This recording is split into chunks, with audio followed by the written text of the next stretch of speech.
Hello guys, welcome to Fiction Quest. So in this video, we will see, what if Naruto awakened power of the All Blues Guardian and fell in love with the Mermaid Princess Shirahoshi? If you enjoy these kinds of stories, don't forget to show us some love by hitting the like button and subscribing to the channel. Your support means the world to us. Now, let's start the story. Chapter 1. The Azure Grave. The world ended in a scream of fractured light. Reality, once a steadfast and reliable canvas, was tearing like wet parchment. Naruto Uzumaki, his lungs burning and his body a map of agony, could only watch as the sky bled colors he had no name for. Opposite him, suspended in a vortex of raw, unmaking energy, was the final enemy, a being that had once been a man but was now a god of empty ambition. Its form a grotesque effigy of stolen divine power. Sasuke was a flicker of black lightning at his side, Susanoo's ethereal ribs cracking under the strain. Sakura, her strength all but spent, was channeling the last of her chakra into keeping them both anchored to the shredded remains of the earth beneath their feet. They were the last line, the final wall against a tide of nothingness. It's not working. Sasuke's voice was a low growl, strained through clenched teeth. It's consuming every jutsu we throw at it. Then we don't use jutsu, Naruto gasped, forcing himself upright. The golden shroud of his Kurama chakra mode was flickering like a dying candle, his sage mode pigmentation faded. He was running on fumes, on a stubborn refusal to die. We seal it, all of it, the being, the energy, this whole damn storm. He was already weaving hand signs, a complex and forbidden sequence he had learned from a scroll only to be opened at the end of all things. It felt like this qualified. Naruto, no, Sakura cried, her eyes wide with recognition. That seal requires a life force, a nexus. It'll take you with it. A world without ramen is a world I don't want to live in anyway. He shot back, a ghost of his old grin flashing across his blood-streaked face. It was a weak attempt at levity in the face of the apocalypse, but it was his. Keep it busy for me. Sasuke didn't argue. He understood necessity. With a roar, the Susanoo's blade, now burning with the black flames of Amaterasu, lunged forward. The world dissolved into a cacophony of shrieking energy and blinding light. Naruto slammed his palms onto the ground. Reaper Death Seal. Dimensional Maw. It was not the jutsu of the fourth Hokage. It was something older, more volatile. It didn't summon a specter. It ripped open a hole to one. The fabric of space-time groaned, then tore. A perfect, silent blackness bloomed behind the enemy, a void that drank the light and offered no reflection. It was a hungry emptiness, a vacuum that began to pull at the very laws of physics. The enemy, caught between Sasuke's relentless assault and the pull of the void, shrieked. It was a sound of pure terror. The stolen divine energy that composed its being began to fray, siphoned away into the maw. But it was too much. The seal was too powerful, the rift too unstable. Naruto felt a horrifying lurch, not of his body, but of his very existence. The ground beneath him shattered, pulled into the vortex. Sakura's anchoring tether snapped. Naruto. Their voices, his two oldest friends, his family, were the last things he heard before the silence took him. The pull was absolute. He felt his body stretch, atomize, and reassemble in the space of a nanosecond. He was thrown through the bleeding colors he'd seen in the sky. A torrent of raw creation and destruction. He saw stars being born and dying, timelines branching and collapsing. It was a sight no mortal mind was meant to witness, and the agony of it was surpassed only by the profound, soul-crushing grief of his failure. He had meant to seal the threat. Instead, he had been unmade by his own gambit. Then, the agony stopped. The light show ended. There was only cold, pressure, and an all-encompassing darkness. His first coherent thought was, drowning. His lungs were on fire, screaming for air they couldn't have. An impossible W-8 pressed in on him from every conceivable angle, a force so immense he felt his bones groaning, threatening to turn to dust. He was in water. Deep water. The cold was a physical thing, a solid entity that leached the last dregs of warmth from his body. Instinct took over. He tried to kick, to swim, but his limbs were leaden, unresponsive under the colossal pressure. He tried to mold chakra, to blast the water away, but his system was a mess of screaming nerves. The familiar warmth in his gut was gone, replaced by a terrifying, icy void. Kurama. Was he gone? The thought, a shard of pure ice in his chest, was more painful than the crushing water. He was truly, utterly alone. Dark spots danced in his vision. His struggles weakened. This was it, then. After everything, after pain, Madara, Kagaya, after becoming Hokage and finally earning the village's love, he was going to die a nameless death at the bottom of a lightless ocean in a world that wasn't his. The irony was so bitter it almost made him laugh. But all that came out was a pathetic stream of bubbles, the last of his air, his life, escaping into the crushing dark. He closed his eyes, and in the final moments, he saw their faces, Iruka, Kakashi, Sakura, Sasuke.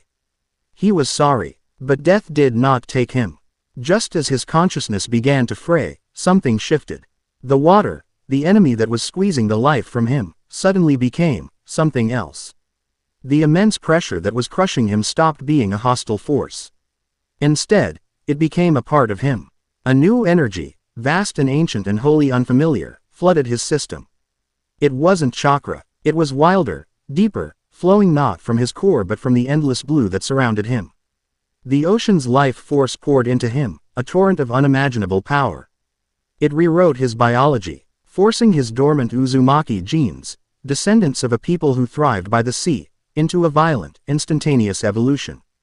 His chakra coils, designed to channel the energy of the spirit and body, were forcibly repurposed. They became conduits for the very soul of the sea. He could feel it, everything. The crushing pressure was no longer an assault, it was a blanket, the weight of the world he could now feel and command. The cold was just a temperature, a state of being he understood. His senses, once limited to his body, exploded outwards. He could feel the salt and mineral content of the water around him. He could sense the slow, graceful dance of a jellyfish swarm a kilometer away. He could hear the low, melancholic song of a massive whale echoing from a distance so great it defied comprehension.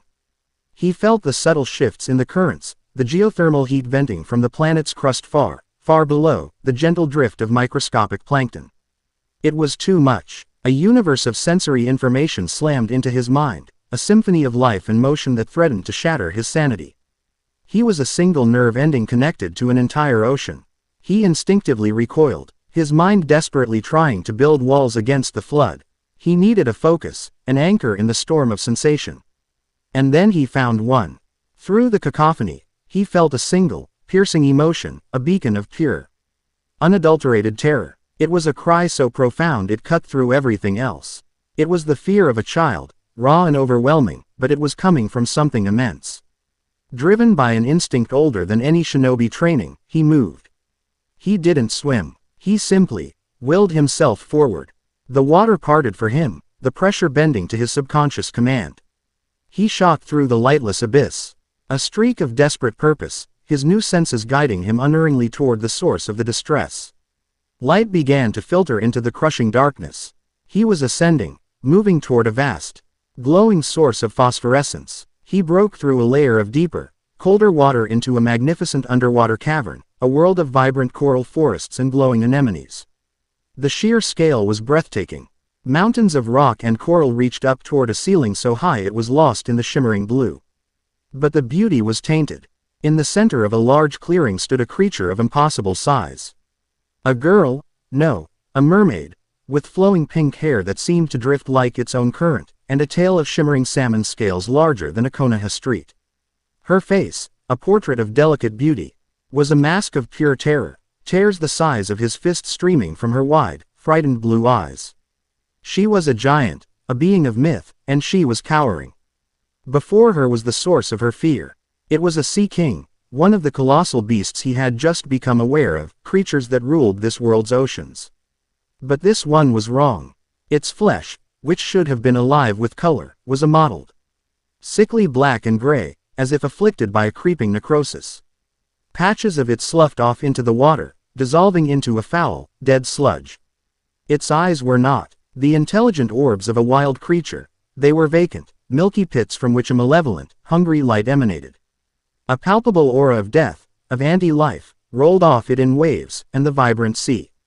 Oral near it was already turning a brittle, ashen white. This was not a predator hunting prey. This was a disease, a cancer, seeking to extinguish a light. The corrupted Sea King let out a guttural, gurgling roar that was devoid of life. A sound of pure malice. It lunged, its massive, decaying jaw unhinging to swallow the mermaid princess whole. Shirahoshi, the mermaid, let out a terrified scream, shutting her eyes, bracing for the end. She never felt the impact. Naruto moved. He didn't think about stances or techniques. He felt the currents between himself and the monster, and he bent them. He appeared before Shirahoshi in a silent rush of displaced water, a tiny, defiant figure against two titans. He held up a single hand. The water in front of his palm solidified. It did not freeze into ice, it compressed, turning into a lens of impossibly dense liquid, harder than steel. The Sea King's snout slammed into the invisible barrier with the force of a battering ram, but the shield held, the impact sending out a deep, resonant boom that shook the cavern. The corrupted beast reeled back, confused. It couldn't comprehend what had just happened. Its dead eyes fixed on the minuscule being that had dared to intervene. Naruto met its gaze. He felt no fear, only a cold, righteous anger. This creature was an offense to the vibrant, living sea he had just become one with. It was a blasphemy. He lowered his hand. He felt the water around the Sea King's massive pectoral fin, felt its every molecule. He willed it to move. The water in a perfect sphere around the fin instantly rushed away, creating a pocket of absolute vacuum. The immense pressure of the surrounding deep, now unopposed, slammed inwards.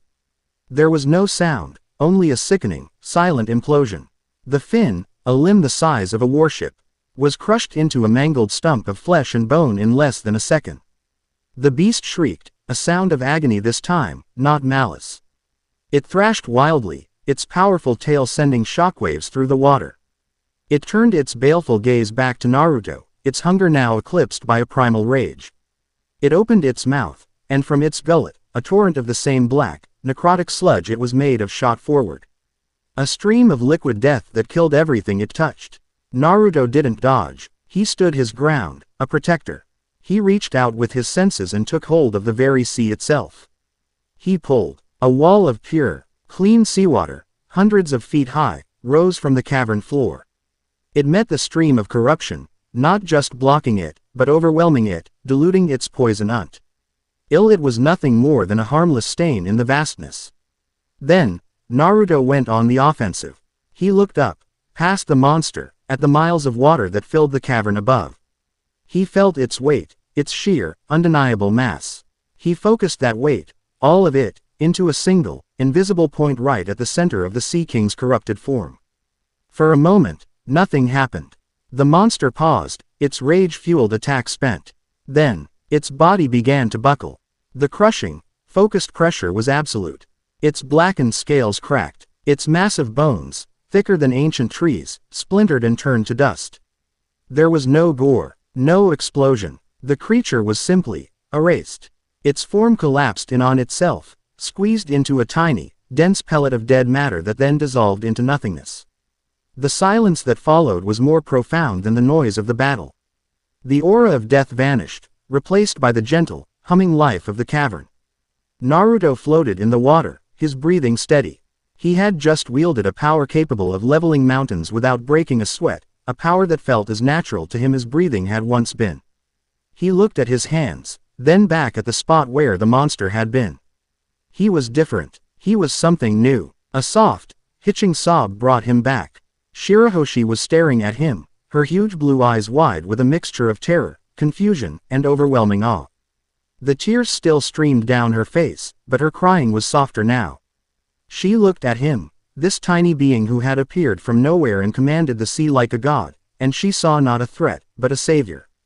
Naruto's new senses felt her fear, but beneath it, he felt a profound loneliness that echoed his own. He drifted closer. He was so small in her presence that he could have fit in the palm of her hand.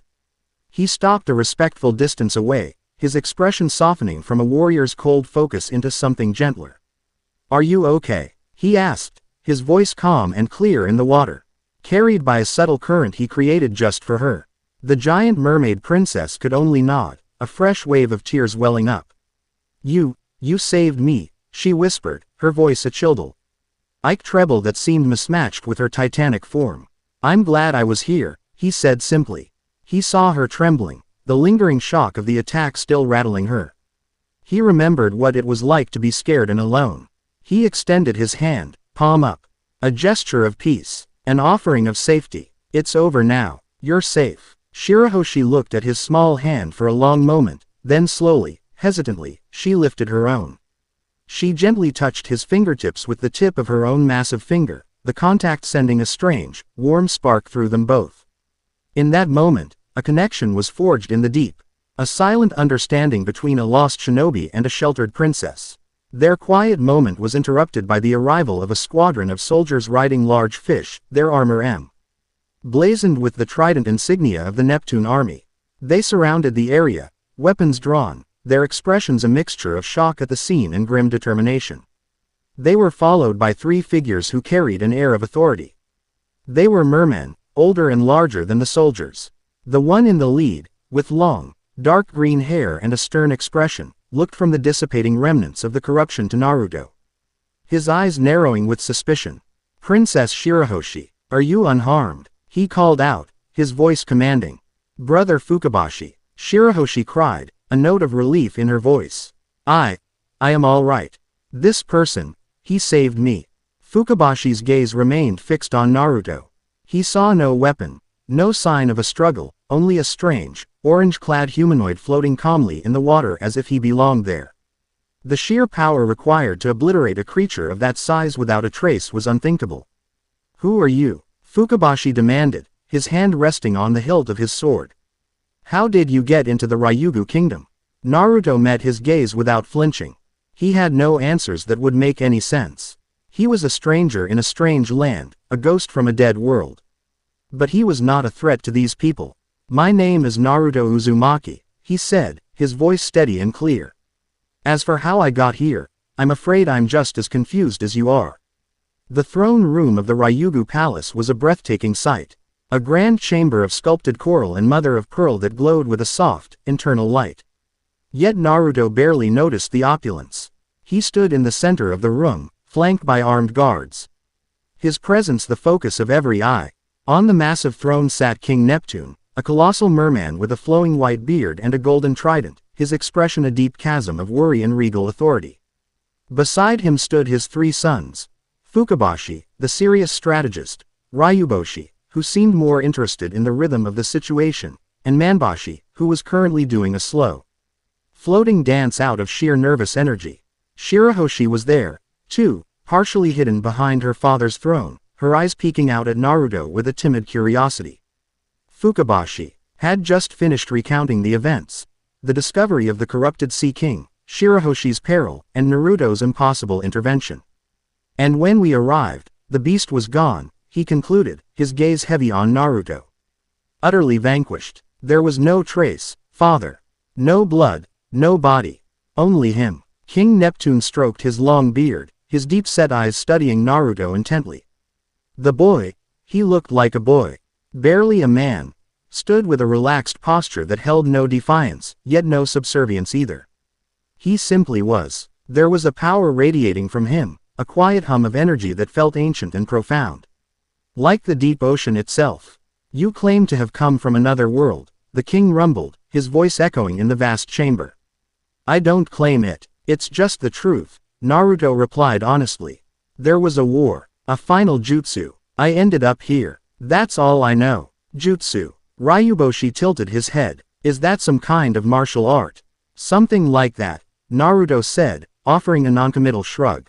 Explaining chakra, tailed beasts, and shinobi villages seemed like a conversation for another time. Or never. A sharp pang of grief hit him again, a sudden, brutal reminder of everything he had lost. He pushed it down. He couldn't afford to break, not here. This power you wielded, King Neptune continued, his tone serious. My soldiers said you commanded the water itself. Such an ability is the domain of the most skilled fishman karate masters, and even they cannot do what you are said to have done. You are no fishman. No, I'm human, Naruto stated plainly. The power, it's new to me. I think this world, this ocean, gave it to me when I arrived. That statement sent a ripple of murmurs through the assembled ministers and guards. It sounded like madness, the stuff of legends. Fukabashi stepped forward. Father, he is an unknown. His power is immeasurable and unaccounted for. He appeared from nowhere and can obliterate a sea king in seconds. He could be a catastrophic threat to this kingdom. He saved my life, brother. Shirahoshi's voice, though soft, cut through the tension. She floated out from behind the throne, her gaze fixed on Naruto. The creature was horrible. It felt so cold, so empty. He made it go away. He was not threatening. He was kind. Naruto offered her a small, grateful smile. King Neptune held up a hand for silence. He had lived for a long time, and he had learned to trust his instincts. He sensed no malice in the boy, only a profound sadness hidden behind a wall of strength. And more than that, he had saved his beloved, precious daughter. That was a debt that could not be easily dismissed. Fukabashi, your caution is wise, the king said, his voice softening. However, his actions, for now, have been heroic. A guest who saves the life of the princess is to be treated with honor, regardless of his origins. He turned his full attention to Naruto. Naruto Uzumaki, you have our kingdom's deepest gratitude. We do not have the means to send you back to your world. But you are welcome to stay here in the Ryugu Palace as our honored guest until we can make sense of this situation. You will be given quarters, food, and anything you require. Naruto bowed his head slightly. Thank you, Your Majesty. However, the king added, his expression turning stern again, you will be watched. We must understand the nature of your power. For the safety of my people, I must ask that you refrain from using it unless absolutely necessary. I understand, Naruto said. He had no intention of throwing his new abilities around. He first needed to understand them himself. As the guards escorted him from the throne room toward his new quarters, his eyes met Shirahoshi's one last time. He saw gratitude in her gaze, but also a silent plea. A deep-seated fear that had not been vanquished with the monster. He was beginning to understand that the problems of this kingdom, and its gentle, giant princess, were far more complex than a single corrupted beast. For the first time since he'd arrived in this vast, blue world, he felt a flicker of something he hadn't felt since he lost his own home, a sense of purpose. Chapter 1 End. Shaw, Pter 2. The Gilded Cage and the Golden Fox. The quarters assigned to Naruto were less a room and more a self-contained ecosystem. Carved into the living coral of the palace wall, the chamber was a vast, open space where water flowed freely. Shimmering with the captured light of phosphorescent flora, furniture sculpted from pearlescent shell and polished obsidian sat on a bed of fine white sand, and a gentle, constant current cycled the water, making it feel fresh and alive. For a human, it should have been an inescapable water-logged prison. For Naruto, it was as comfortable as his old apartment in Konoha, if significantly cleaner. He didn't need to breathe anymore, a discovery he'd made with a quiet, detached sense of wonder. The ocean sustained him. Days bled into one another in the tranquil, sunless beauty of the Ryugu kingdom. He was an object of immense curiosity and quiet suspicion.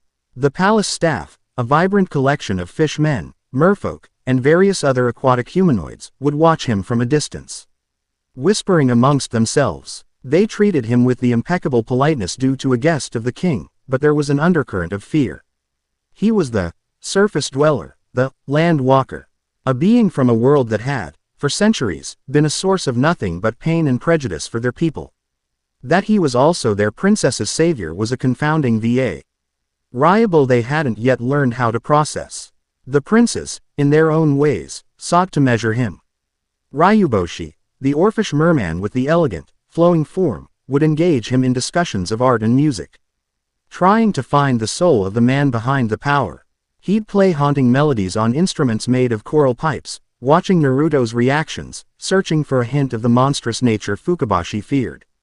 He found none. Naruto would listen with genuine appreciation, speaking of festivals and songs from his own world, his stories tinged with a nostalgia so potent it was almost a physical presence.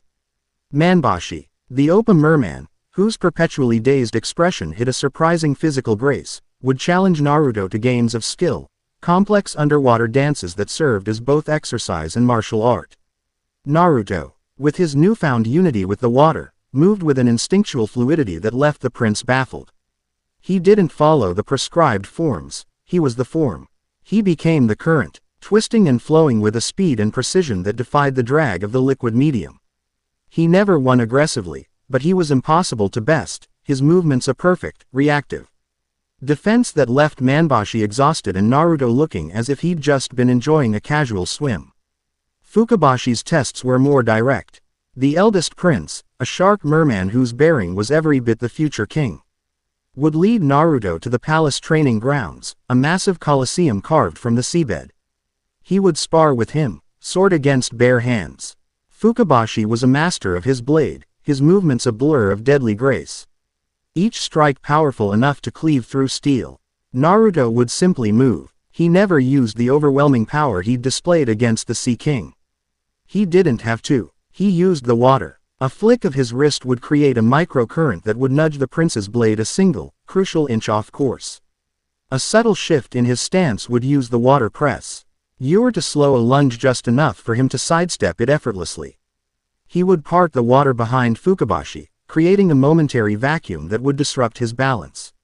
It was infuriating. He was fighting not just a man, but the entire environment. You're toying with me, Fukabashi growled after being disarmed for the third time, his sword spinning away to be caught by a gentle whirlpool that deposited it harmlessly on the sand. No, Naruto replied, his expression unreadable. I'm holding back. There's a difference. The honesty of the statement was more cutting than any insult. Fukabashi knew it was true. The power Naruto had used to atomize the Sea King was a sleeping leviathan, and what he was seeing now were merely the ripples from its breath. Why? The prince demanded, swimming closer, his eyes narrowed. Why this restraint? What is your goal here, Uzumaki? What do you want from my kingdom? From my sister? Naruto's calm demeanor finally cracked. A flicker of something cold and hard entered his eyes. I want nothing from your kingdom, he said, his voice low. And the only thing I want for your sister is for her to be safe. I know what it's like to be feared for a power you never asked for. And I know what it's like to be locked away. The words hit Fukabashi with an unexpected force. He saw not a potential enemy, but a reflection of his own deepest fears for Shirahoshi, and for a moment, the warrior's suspicion gave way to a grudging respect. He was still wary, but he was beginning to see the man. Through all these interactions, Naruto learned. He learned of the Sun Pirates and Fisher Tiger's noble tragedy. He learned of Queen Odahime's dream of coexistence and her assassination, a wound that still festered in the heart of the kingdom. He learned of the deep-seated prejudice from the surface, of the kidnappings and slavery that made humans a figure of terror in the minds of Fish-Man children. He learned that Fish-Man Island, for all its beauty, was a naughty on living under the constant threat of a world that hated it, paying tribute to a rapacious world noble in exchange for a fragile, often ignored, protection from the world government.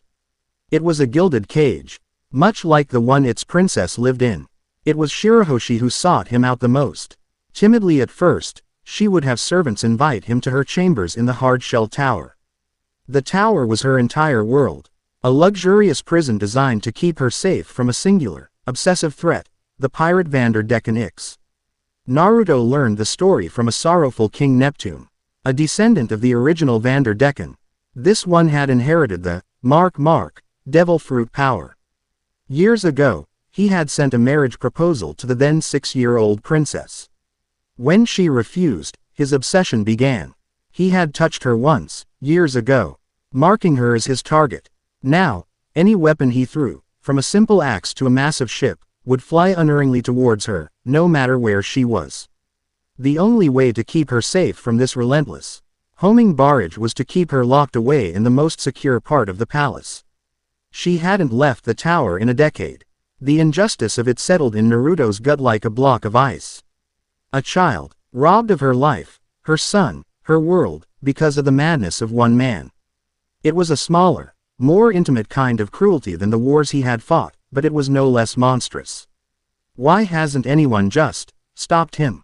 Naruto asked, his voice dangerously quiet.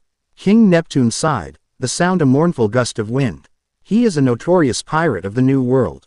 Attacking him would be an act of war, inviting retribution from his allies or rivals.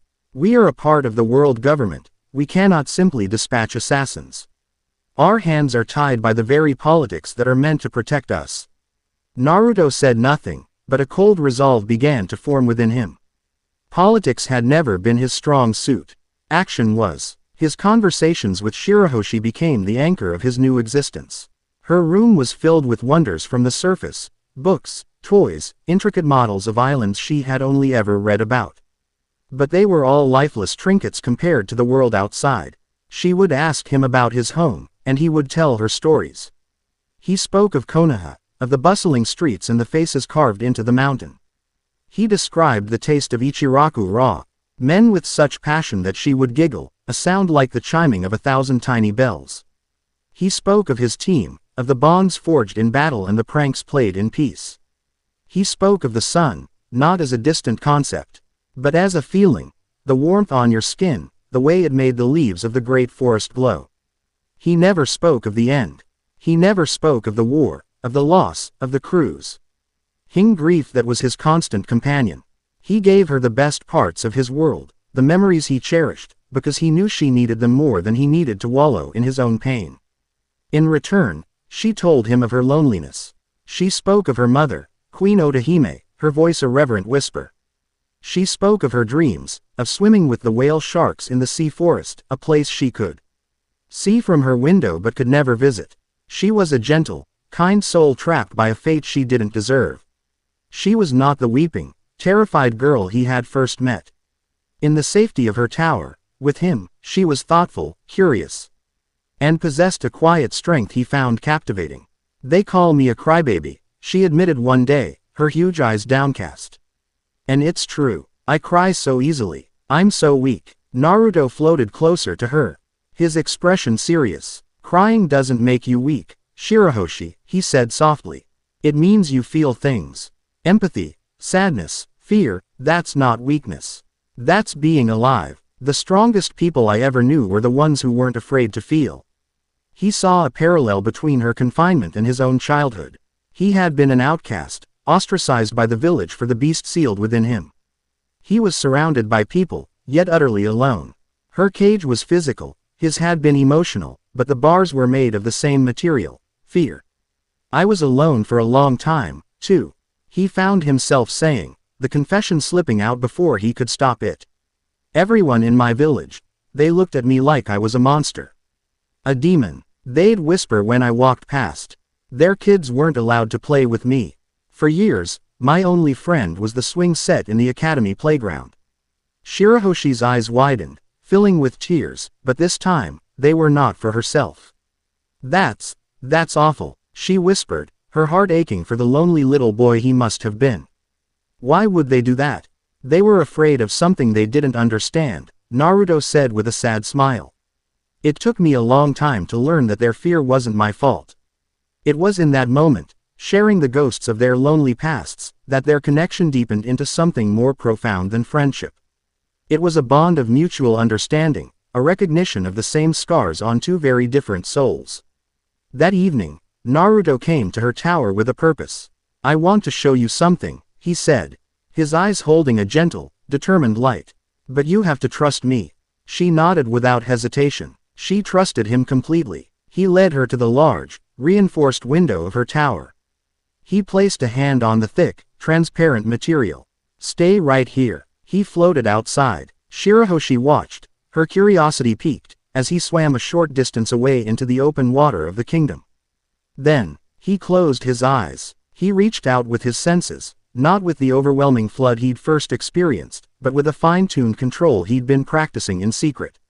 He felt the water, its pressure, its density. He found the perfect point of equilibrium. Then, he began to command it.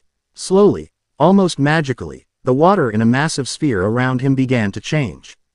Shirahoshi gasped as she watched the water within a perfect, 100-meter bubble begin to vanish. It didn't drain away or get pushed aside. It simply ceased to be there, replaced by a breathable atmosphere that shimmered at the edges.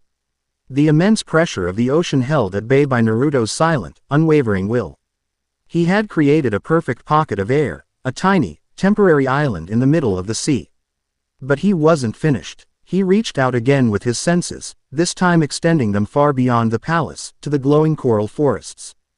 He felt the swarms of tiny, bioluminescent jellyfish that drifted through them. He sent out a gentle, compelling call, not a command, but an invitation. Shirahoshi's eyes widened until they were like dinner plates. From the glowing forests, a river of light began to flow towards them. Thousands, then tens of thousands of tiny, glowing jellyfish, in every color imaginable, pulsing blues, soft pinks, vibrant greens, drifted towards the air bubble. They didn't enter it, but instead surrounded it, their gentle, rhythmic pulsing turning the sphere into a breathtaking, living lantern, a miniature galaxy of soft, ethereal light. Naruto floated back to the tower window, a small smile on his face. He offered her his hand. "For you," he said. Tears streamed down Shirahoshi's face, but for the first time in a long time, they were tears of pure, unadulterated joy. It was the most beautiful thing she had ever seen. A private sky, filled with gentle stars, made just for her. It was a gesture not of power, but of profound empathy. He hadn't just seen her cage, he had understood it. And for a few precious moments, he had given her a window to a universe beyond it. She pressed her hand to the glass, mirroring his on the other side. The distance between them felt, for the first time, like nothing at all. While a fragile bond bloomed in the deep, the ripples of Naruto's arrival were spreading. Far above, on the surface, men in dark suits studied reports with grim faces. The world government's main intelligence hub was a place of sterile efficiency and paranoid secrets. In a darkened room, illuminated only by the glow of data screens, a high-ranking official stared at a map. A blinking red sigil pulsed over a point deep in the ocean, coordinates that corresponded precisely with Fishman Island. An energy signature of unprecedented scale, the official murmured, his voice flat. It appeared out of nowhere, registered as a dimension-level anomaly, and then vanished. The spike was followed by a series of localized energy bursts, all centered on the Ryugu Kingdom. An aide stepped forward. "Sir, we also have reports from our agents on the island. They speak of a stranger, a human, who saved Princess Shirahoshi from a rogue sea king. Descriptions of his abilities are unbelievable. They say he commands the sea itself." The official's eyes narrowed. "The sea itself? That's impossible, but it correlates with the energy readings." He tapped a key, and a new file appeared on the screen. It was designated with the highest level of clearance, stamped with the insignia of a five-pointed shield, Aegis. "The timing is unfortunate. Or perhaps opportune." The file contained information on a new, clandestine unit. Cipher Pol Aegis 0. Their mandate was simple and terrifying: to neutralize or control any threat classified as divine. This included the rumored ancient weapons, devil fruit users whose powers could shatter nations, and any other anomaly that threatened the world government's absolute authority. "And the princess," the aide continued, his voice dropping. "The rumors surrounding her have always persisted. The possibility that she is Poseidon. Possibility is no longer a luxury we can afford," the official said, his decision made. "A sea-controlling human appears at the exact location of the Mermaid Princess, just as a dimensional anomaly is detected. The coincidences are too great to ignore. If this, Naruto Uzumaki, can control her, or if she is awakening her power because of him, they represent a threat greater than all the four emperors combined." He looked at his aide, his eyes cold as a winter sea. "Deploy them. Send Hex Verus and his unit. His orders are clear. Proceed to Fishman Island. Investigate the energy source, and secure the asset, by any means necessary." Below, in the tranquility of the palace, the first signs of the encroaching darkness were beginning to appear. Patrols from the further districts of the island brought back disturbing reports. Fishermen spoke of patches of the ocean where the water felt dead. Places where the fish were gone, the coral was bleached white, and a strange, oily black sludge coated the sea floor. Then came the disappearances. A small scouting vessel went missing in one of the deeper trenches. When a search party was sent, they found the vessel adrift, its crew gone. There were no signs of a struggle, but the ship's hull was covered in the same necrotic black substance, which seemed to corrode the metal on contact. King Neptune and his sons discussed these matters in worried, hushed tones in the throne room. Naruto, who had been summoned, listened intently. The description of the black sludge, the feeling of anti-life, resonated with the corrupted sea king he had fought. This is not random, Naruto said, his voice cutting through the worried chatter. That creature I fought, it felt like it was part of something bigger. A disease. And it's spreading. Fukabashi looked at him, his earlier suspicion now replaced by a grim acceptance. You're right. These incidents are all happening along the deeper, less traveled currents. It's as if something is creeping up from the abyss. Before they could strategize further, a frantic messenger burst into the throne room. His face pale with terror. Your Majesty, a report from the surface entrance. A fleet of ships has arrived. They fly the flag of the world government, but they are painted white, pure white. With no other markings. King Neptune's face went grim. White ships, unmarked. That signaled a clandestine operation, one that was not meant for public knowledge. It meant cipher pole. They are hailing us, the messenger stammered. Their commander demands permission to enter the kingdom. He says he's here to take two great threats to the world into custody. A cold dread filled the room. Everyone knew who he meant. Naruto's eyes hardened. He had hoped for peace, for a chance to understand this new world and his place in it. But it seemed the old patterns held true, no matter the dimension. Power always drew attention, and the powerful always sought to control what they could not understand. He looked toward the hard-shell tower, a silent promise passing through the leagues of water. He had told Shirahoshi she was safe. He intended to keep his word. The world above was coming for them. Let it come. Chapter 2 End. Chapter 3. A promise carried by the tides. The news of the white ships cast a pall over the throne room. King Neptune's face was a mask of grim resignation, the weight of his crown pressing down on him. The world government, the very body he paid tribute to for protection, was now sending its most secretive agents to his doorstep. It was not a courtesy call, it was an indictment. They are here for the boy and the princess, Fukabashi stated, his voice tight with anger. They see their power not as a miracle, but as a weapon to be confiscated. We cannot give them up, Jabbo. Manbashi exclaimed, his usual levity gone, replaced by a fierce loyalty. Naruto Dono saved our sister. Defying cipher pole is tantamount to declaring war on the world, Ryuboshi murmured, his artistic soul recoiling from the ugly calculus of politics. Our kingdom would not survive. The debate raged, a storm of impossible choices. Naruto listened, his expression impassive, but his mind was a whirlwind. He saw their fear, their helplessness, and it resonated with a deep, familiar anger. He had seen this before. Powerful people, paralyzed by systems and rules, while the innocent suffered. Queen Odahime's dream of coexistence had died in a similar storm of political compromise and fear. He would not let Shirahoshi's future die here, too. He held up a hand. The simple gesture carried an authority that silenced the room. This is happening because of two threats, Naruto said. His voice calm and clear, cutting through the panic. Me, and the pirate, Vanderdecken. He turned his gaze to King Neptune. One of those threats is holding your daughter hostage. The other is me. I can't do anything about my existence, but I can do something about his. He wasn't asking. He was stating a fact. The resolve in his eyes was as hard and unyielding as the deepest sea trenches. Naruto Dono, you cannot. King Neptune boomed, rising from his throne. Vanderdecken is a notorious pirate. To attack him is to invite the wrath of the New World upon us. It is a political hornet's nest we cannot afford to disturb. Politics didn't save Shirahoshi from a decade of terror, Naruto retorted, his voice still level but now edged with steel. Politics didn't. She stopped that corrupted monster from trying to eat her. Politics is the cage you've all been forced to live in. I'm not bound by its bars. He looked from the king to the princes, his gaze unwavering. Your daughter will not spend another day locked in that tower. I'm going to end this. Now. Before anyone could protest further, he turned and moved.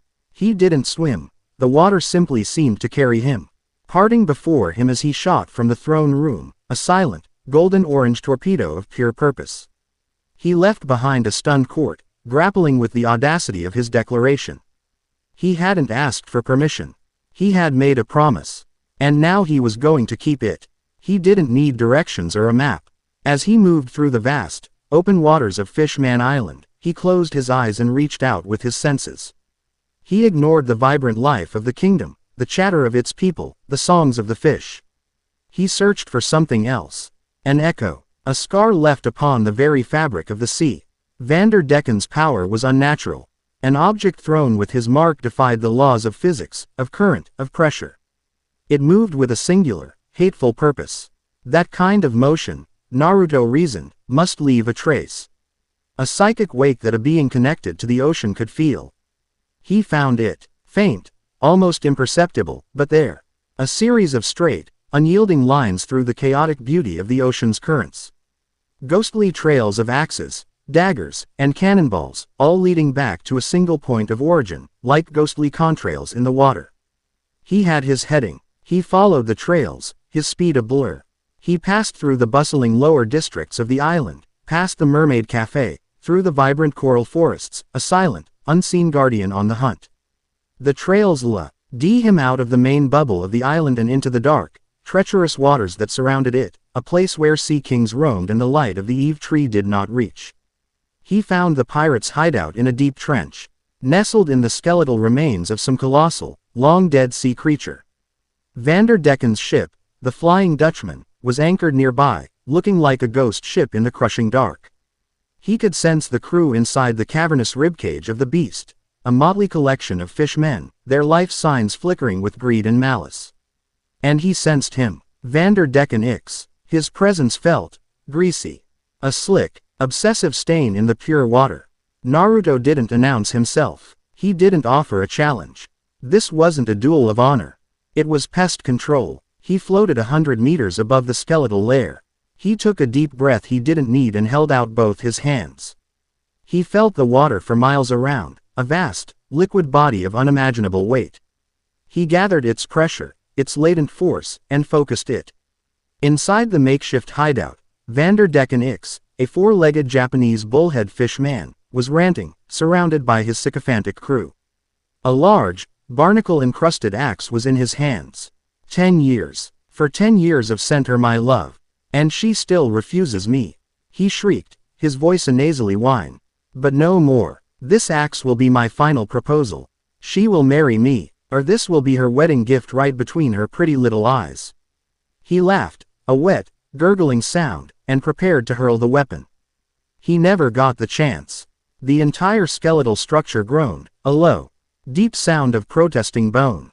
Then, with a deafening series of cracks that sounded like thunder in the deep, the entire hideout began to implode. An invisible, irresistible force was squeezing it from all sides. The massive bones of the dead Leviathan, each thicker than a castle wall, splintered and collapsed inward. Panic erupted. The pirates screamed, trying to swim for the exit. But the water itself had become a prison, thick and heavy as molasses. They were trapped. Vanderdecken looked around wildly, his eyes bulging with terror. What is this? What's happening? Naruto descended slowly, floating into the collapsing ruin as if taking a stroll. The immense pressure he was wielding parted for him, leaving him untouched in a calm bubble of normalcy. The pirates saw him then, a lone, orange-clad figure, his face devoid of emotion, his blue eyes glowing with a cold, terrifying light in the gloom. He looked like a god of vengeance descending into their watery hell. Who are you? One of the pirates managed to stammer before a massive rib bone crushed him into paste. Naruto's eyes found Vanderdecken. He didn't say a word. He simply raised one finger. The pressure around the fish-man pirate intensified 1,000-fold. Vanderdecken's 4 legs buckled. He dropped the axe, his hands flying to his throat as he felt his body being squeezed from the inside out. His eyes, fixed on Naruto, were wide with the sudden, horrifying understanding that he was not facing a man. He was facing an elemental force. Please, he rasped, the water stealing the sound. Naruto's expression didn't change. He thought of a decade of thrown weapons. He thought of a child's stolen life. He thought of a gilded cage. He clenched his fist. Vanderdecken X, the terror of the Ryugu kingdom, ceased to exist. There was no blood, no gore. Just a silent, final compression, and then, nothing. The surrounding pressure dissipated. The remaining pirates, those who hadn't been crushed by the collapsing bones, were frozen in terror, floating amidst the wreckage. They stared at Naruto, their minds shattered by the casual, absolute display of power they had just witnessed. Naruto turned his cold gaze on them. They flinched as one. Leave, he said, his voice quiet but carrying the weight of the entire ocean. Never return to this island. Tell every pirate you meet what happened here today. Tell them Fish Man Island is under new protection. He didn't need to say it twice. The pirates scrambled, swimming away with a desperation born of pure, mortal terror, not even bothering to retrieve their ghost ship. They fled into the darkness, carrying the tail of the golden-haired sea demon who commanded death with a gesture. Naruto floated in the silent, debris-strewn water for a moment. He took no satisfaction in what he had done. It was not a victory. It was a chore, a promise fulfilled. He turned and shot back towards the palace, the ghostly trails of Vanderdecken's obsession now gone from the sea forever. He re-entered the throne room as quietly as he had left. The debate had devolved into a tense, worried silence. When they saw him, everyone started, their eyes wide. King Neptune, who was pacing anxiously, stopped dead in his tracks. Naruto Dono, you've returned, he said, his voice heavy with dread. What have you done? Naruto met the king's gaze. Vanderdecken won't be bothering anyone ever again. The finality in his tone left no room for doubt. Fukabashi stared at him, aghast. You killed him. Just like that. Do you have any idea of the political ramifications? I have an idea of what a decade of freedom looks like, Naruto countered, his gaze shifting past the princes, past the king, to the entrance of the chamber. Shirahoshi stood there, having been drawn by the commotion. She had heard his words. Her hands flew to her mouth, her huge eyes filling with a disbelieving, hopeful light. Is it true? She whispered, her voice trembling. Is he gone? Naruto gave her a soft, genuine smile, the coldness of the executioner completely gone, replaced by the warmth of a friend. It's true. You're free, Shirahoshi. No more cages. For a moment, she didn't react, her mind struggling to comprehend a reality she hadn't known since she was a small child. The tower, the fear, the thrown weapons, it was all gone. Just like that. Then, a sob broke from her lips. A sound of such profound, overwhelming relief that it silenced all of Fukabashi's political protests. Tears, thick as river pearls, streamed down her face. But for the first time, she was crying not from fear, but from hope. She took a hesitant step forward, then another, moving out of the throne room and into the open waters of the palace for the first time in 10 years. The immensity of her newfound freedom dawning on her. It was a moment of pure, unblemished triumph. A promise kept, a future reclaimed, and it was in that perfect moment of hope that the alarm bells began to ring, a deep, resonant peal that signified the arrival of an official, scheduled vessel at the island's main entrance. The optimistic mood shattered, replaced by a cold, immediate dread. The messenger from before burst into the room, his face ashen. Your Majesty, the white ships, they have entered the harbor. Their commander is disembarking. King Neptune's face hardened. So soon. They moved as one to the grand balcony overlooking the entrance to the kingdom. Below, docked with chilling precision, were 3 pristine white vessels, their design sleek and predatory. They flew the flag of the world government. But they bore no other markings, no unit designation. They were ghost ships, crewed by phantoms. A single figure walked down the gangplank onto the docks of Fish Man Island. He moved with a calm, deliberate gait, flanked by 2 agents in dark suits and blank, expressionless masks. The man in the lead wore a stark white, high-collared coat over a black tactical uniform. He had short, meticulously styled silver hair and eyes the color of chipped slate. His face was sharp, intelligent, and utterly devoid of emotion. He carried no obvious weapon, yet he radiated a more profound sense of danger than a man armed with a cannon. He stopped at the foot of the gangplank, his cold eyes scanning the island before raising their gaze to the palace, to the royal family on the balcony. He seemed to look right at Naruto, his expression unchanging, as if he were cataloging a specimen. Then, his voice, amplified by some unseen technology, echoed through the harbor, calm, clear, and as cold as the abyssal deep. By order of the world government and the 5 elders, I am Hex Verus, commander of Cipher Pol Igus Zero, he announced, his voice cutting through the water like a shard of ice. My mission is to investigate a dimensional anomaly and to secure 2 divine-level threats to global stability. His slate-gray eyes locked onto Naruto, then shifted to the giant, trembling form of Shirahoshi. Naruto Uzumaki. And the ancient weapon, Poseidon. You will surrender yourselves into our custody immediately. Resistance will be met with terminal force. Chapter 3 End. Chapter 4. The Weight of a Crown. Hex Verus's words hung in the water, cold and heavy as anchor chains. They were not a negotiation. They were a verdict delivered from a world away, by men who saw Fishman Island not as a kingdom, but as a territory, and its princess not as a person, but as an asset. On the grand balcony, King Neptune's form seemed to swell, his regal authority rising to meet the challenge. His grip on his golden trident tightened until his knuckles were white. For a decade, he had been a father forced into the role of a jailer, his heart breaking with every passing day. He had just witnessed the first light of true hope for his daughter, a hope delivered by the strange, powerful boy beside him. He would not see that light extinguished by the cold pragmatism of the surface. Commander Verus, the king's voice boomed, amplified by his own royal might, rolling across the harbor like a controlled tide. I am King Neptune, sovereign of the Ryugu kingdom. While my Tian is a member of the world government, we are not without autonomy. You will not come into my home and make demands of my daughter and my guest. You will state your purpose and await my judgment, as is dictated by diplomatic protocol. Verus didn't even grant the king the courtesy of looking surprised. His slate-gray eyes remained fixed, his expression a mask of detached analysis. With respect, your majesty. Verus's amplified voice returned, devoid of any actual respect, protocol is suspended. My authority comes directly from the 5 elders.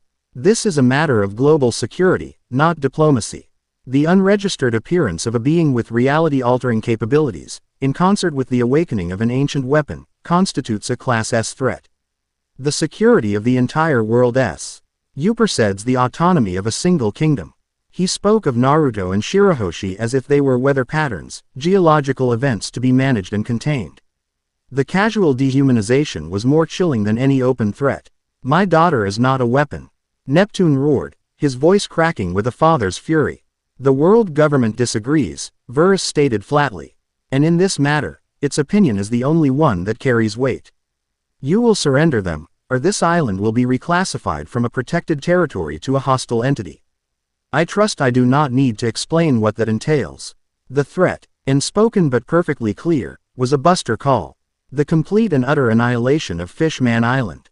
It was the ultimate checkmate, the gun the world government held to the head of any who dared to defy it. The silence that followed was heavy with the weight of that threat. The guards gripped their weapons, the princes looked to their father, and Shirahoshi trembled, the joy of newfound freedom curdling into terror. Naruto stepped forward, moving to the edge of the balcony beside the king. He looked down at the lone figure on the docks, a man who sought to command the world with rules and threats. You talk a lot, Naruto called down, his voice calm and unamplified, yet it carried across the water with perfect clarity. Why don't you come up to the throne room and we can finish this conversation face to face? Unless you're afraid. It was a simple, direct challenge. Not to the world government, but to the man. Verus's impassive mask didn't slip, but for a fraction of a second, his eyes narrowed. He was being tested. To refuse would be to show weakness. Very well, Verus's voice echoed.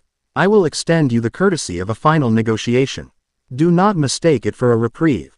He gestured to his 2 masked agents, and the 3 of them began to move towards the palace, their progress tracked by every guard, every citizen who watched from the windows of their coral homes. The tension was a living thing, a coiling sea serpent in the heart of the kingdom. The throne room was a stage set for a clash of worlds. On one side stood the royal family of Fishman Island, a lineage stretching back centuries, surrounded by the symbols of their culture and the weight of their history. On the other stood Hex Verus and his 2 silent agents, representing a glob. Al power that saw history as data and culture as an obstacle. Naruto stood in the center, a nexus between the 2. He was the catalyst, the anomaly that had forced this confrontation. Verus entered he chamber and took in the scene with a sweeping, analytical gaze. He gave a curt, formal bow to King Neptune. Your Majesty. Commander Verus, Neptune replied, his voice a low growl. You have come to my court. Now, speak plainly. On what grounds do you accuse my guest of being a threat, And on what authority do you dare to label my daughter as a weapon? Verus's gaze shifted to Naruto. Naruto Uzumaki. Our sensors tracked your arrival. It was not a conventional entry. It registered as a trans-dimensional event, a violent tear in the fabric of reality. You are not from this world. Your Rai existence here is a violation of natural law. Your energy signature is unlike anything on record. We do not know your motives, your limits, or your allegiances. In every strategic model, an unknown of your magnitude is classified as the highest possible risk. He then turned his cold eyes toward Shirahoshi, who flinched and tried to hide behind her father's throne. As for the princess, Verus continued, his tone clinical. The legends of Poseidon are well documented in the poneglyphs that, I assure you, we can read. A mermaid princess with the power to communicate with and command sea kings. A living weapon with the destructive potential to sink every island in the world. For centuries, this has been a myth. But our intelligence confirms that after a decade of dormancy, the Sea Kings have begun to stir. They answer a new call. Her call. And it began, precisely, when he arrived. He pointed a finger at Naruto. Coincidence is a luxury our security analysts cannot afford. The most logical conclusion is that your arrival, Uzumaki, has acted as a catalyst, awakening her power. A weapon and its trigger. An unacceptable combination to leave in unaccountable hands. The only hands they have been in are our own. Fukabashi interjected, stepping forward. She is our sister, our princess. We have protected her. You have hidden her. Verus corrected without missing a beat. Avenue kept a doomsday weapon in your basement and hoped no one would ever find out. That time has passed. The world now knows, and the world demands she be placed in a secure facility where she cannot be used to hold the entire planet hostage. A prison, you mean, Naruto said quietly. Verus finally turned his full attention to him. The ideological battle began. A controlled environment. Semantics. Power like yours, like hers, cannot be left to the whims of emotion or the instability of a minor kingdom. What happens if you get angry, Uzumaki? Does a sea boil? What happens if she gets scared, Your Majesty? Does a fleet of sea kings level a country? The world government is not the enemy here. The enemy is chaos. We are the mechanism that ensures order. Order. Naruto took a step forward, his voice rising, not with anger, but with a powerful, resonant clarity. You call this order? Your order left a teenage girl locked in a tower for 10 years, terrified for her life, because of one crazy pirate. None of your agents came to help her then. None of your grand admirals came to arrest Vanderdecken. Your order was content to let her suffer in silence. But the moment she's free, the moment she has someone to protect her, you show up with warships and threats. That's not order, Verus. That's control. You don't fear chaos. You fear anything you can't put on a leash. Verus's jaw tightened almost imperceptibly. The pirate was a localized threat. You are a global one. The scale is different. The principle is the same, Naruto shot back. You protect your system, not people. I protect people, and to hell with your system. The lines were drawn. It was not a debate that could be won with words. It was a fundamental disagreement on the nature of power and freedom. Verus seemed to come to the same conclusion. His cold, pragmatic mind saw that logic and intimidation were failing. Naruto was unmovable, and the king was siding with him. It was time to force the issue.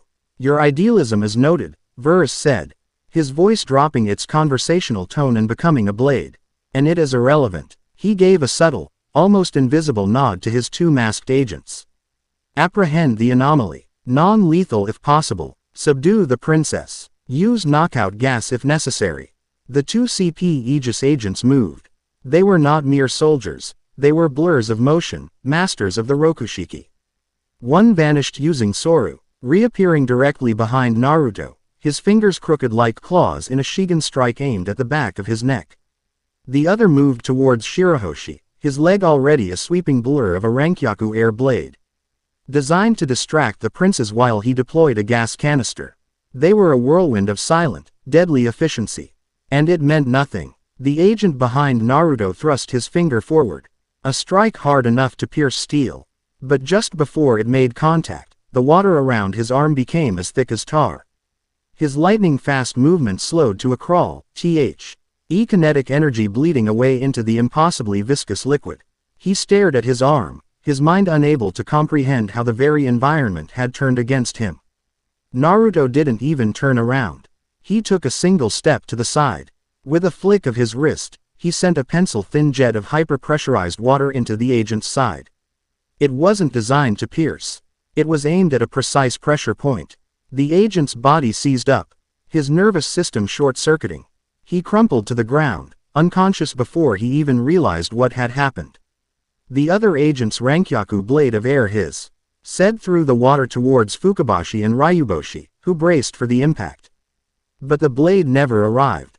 A small, perfectly controlled whirlpool, no bigger than a dinner plate, formed in its path, catching the energy and dissipating it into a harmless swirl. The agent, seeing his partner fall, didn't hesitate. He changed tactics, drawing two short, wicked-looking blades coated in what was likely a paralytic poison. He lunged at Naruto. Naruto met the charge. He didn't summon walls of water or crush the agent with pressure. This was a demonstration of skill, not brute force. He moved like a leaf in a river, letting the agent's momentum carry him. As the blades sliced towards him, Naruto's hands became a blur. He didn't block the strikes, he redirected them. He used micro-currents to RN the blades just enough so they missed. He created tiny pockets of vacuum that threw the agent's balance off by millimeters, which at this speed was a fatal flaw. To the onlookers, it looked like the agent was fighting a ghost. Every deadly strike missed by a hair's breadth. Naruto was untouchable. Finally, as the agent overextended on a desperate lunge, Naruto simply placed his palm on the agent's chest. A soft, blue pulse of energy, pure and oceanic, flowed from his hand into the agent. The man's eyes rolled back in his head, and he collapsed, not injured, but peacefully unconscious, his system overloaded by a power that was pure life. The entire confrontation had taken less than 5 seconds. The throne room was dead silent. Fukabashi's hand was still on his sword, his mind not having even finished processing the initial attack. King Neptune stared, his awe for Naruto's power growing with every passing moment. Hex Verus looked down at his two elite, unconscious agents, then back at Naruto. For the first time, a flicker of genuine emotion crossed his face, frustration. Cold, analytical, and utterly infuriated. His tools had failed. His logic had failed. His threats were being ignored. This changes nothing, Verus said, his voice a low, dangerous snarl. You are only delaying the inevitable. I will have my ships level this palace, this entire island, to carry out my orders. No, you won't. The voice was soft, trembling, but it cut through the tense standoff like a beam of sunlight. Everyone turned. Shirahoshi had floated forward, moving past her brothers, past her father.